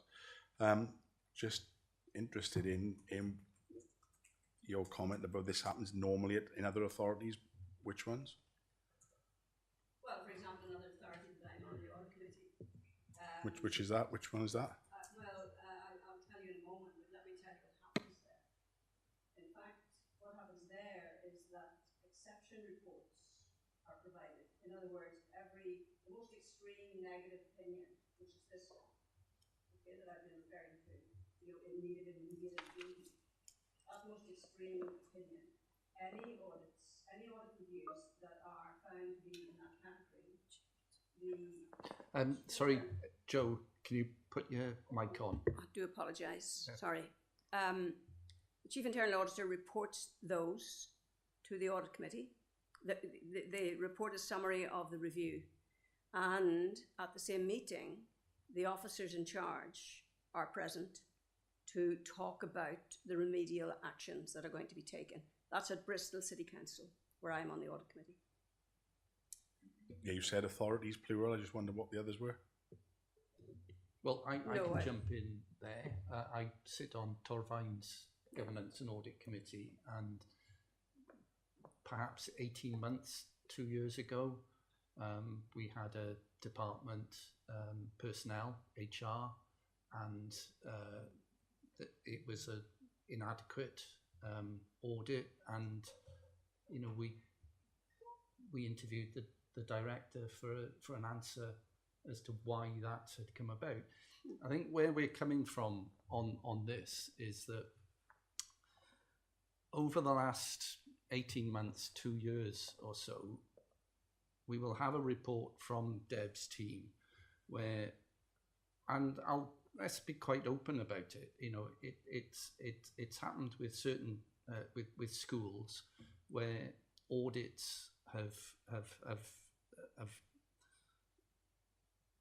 shown that there's been need for improvement, inadequate, or there's been a delay in response to the audit team, and it's not the audit team's job to be chasing these things up. When it gets to a point where this is happening on a regular basis, then it's our job as the governance and audit team to be chasing that and trying to ensure that these things don't happen again. I'm glad to hear what Deb says, that these two are now okay, but if that had gone on, then it's within our remit to call people in.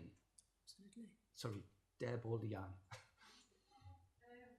Yeah, just as well, the other one is only one recommendation outstanding, which doesn't have a due date until 1st of the 1st 26, so they're within the period.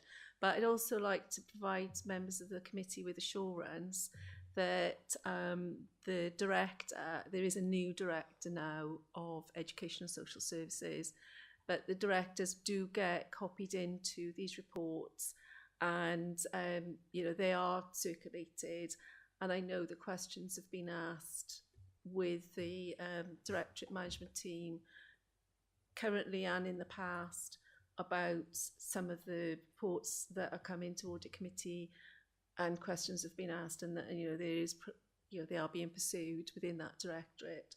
As far as we're concerned, we report on the opinion, the number of recommendations, and whether or not they're completed in the time in which is agreed.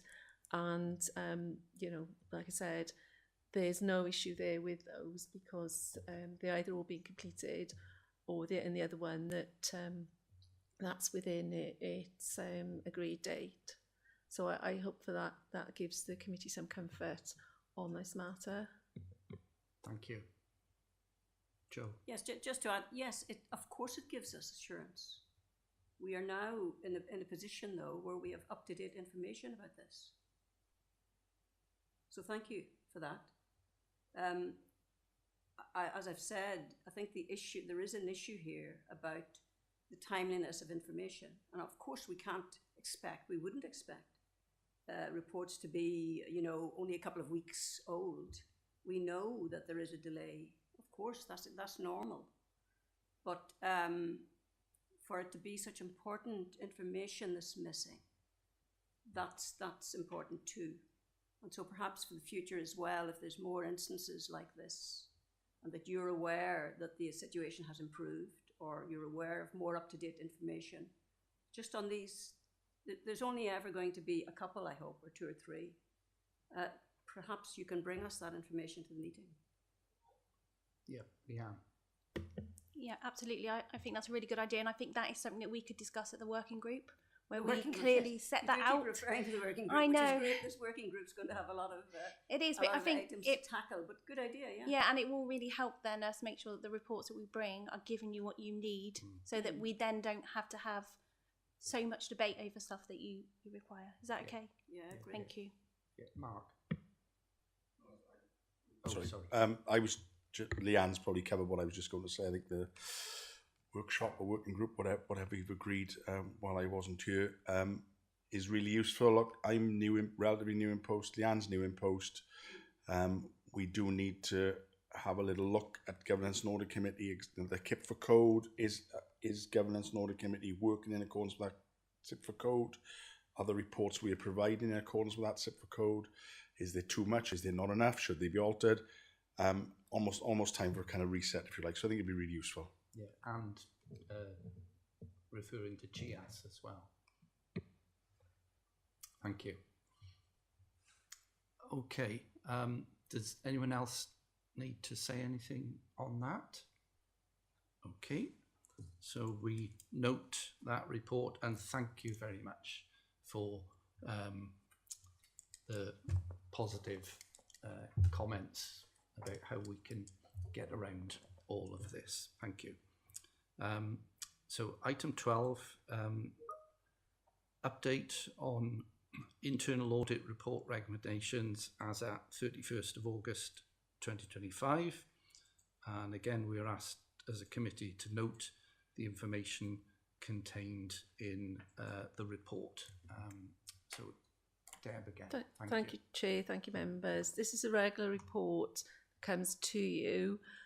This details all the overdue recommendations at 31st of August. Obviously, again, it's been impacted by the fact that the committee was delayed by circumstances outside my control. So, apologies there.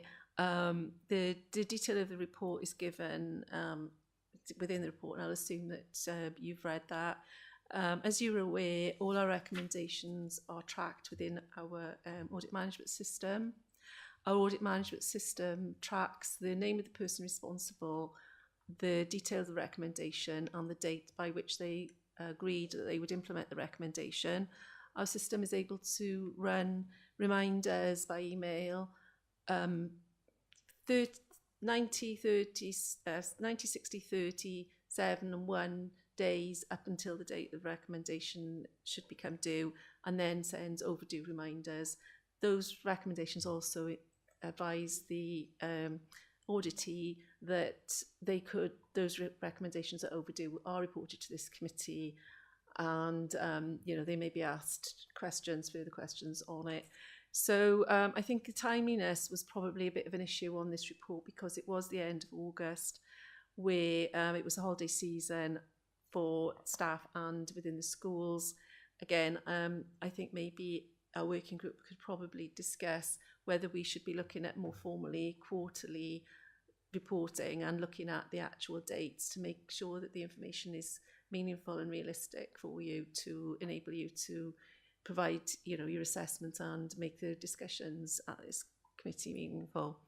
So the detail of the report, of the recommendations outstanding, was, I believe, 47 outstanding at the end of August, and that information is given within tables in the report.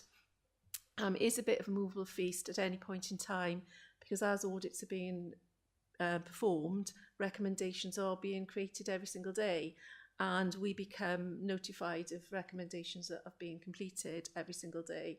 So, this is just a snapshot. We've moved on quite considerably since then. So of the recommendations that were outstanding, 47, I checked last week, and 14 of those were only left outstanding. So I think that, there was considerable work done in the beginning of September to get those recommendations put in place. So the details of audits with outstanding recommendations are detailed in Appendix 1, and details of those locations that had overdue recommendations is in the table on page 175. So I think it's all fairly self-explanatory there for members, so I'm happy to take questions. Thank you, Deb. Viv. Thanks, Deb. That was a really quick run through, and very good to see that obviously the majority of the overdue recommendations have actually been closed as of today. One question I have, and forgive me if you've explained this in the past, I may very well have forgotten about it. In terms of the risk rating and the month specifically, so the deadline for recommendation is due between 0 and 1 month, 1 and 3 months, etc. Are those controlled by your system, or are they the dates that they are accepted by for completion by the client, by the service? We will agree the date for completion of individual recommendations within an audit. So depending on the risk rating, the complexity of the actual actions that are required. So, for example, I use an example of a school. Maybe that we require a policy to be adopted by the governing body, and the governing body may not be meeting until next term. So obviously we have to be mindful of those dates. So, we agree on those dates. We don't allow dates to be, too far in the future to be, unreasonable. So we have an agreement on those accepted dates. Obviously, if things change, there are issues, resourcing or setbacks, then the auditees can come back to us and ask for the dates to be extended. Sometimes we agree and sometimes we don't. Again, we may say that we prefer to mark the recommendations as overdue, because you can't just be kicking that can down the road if you just extend the date.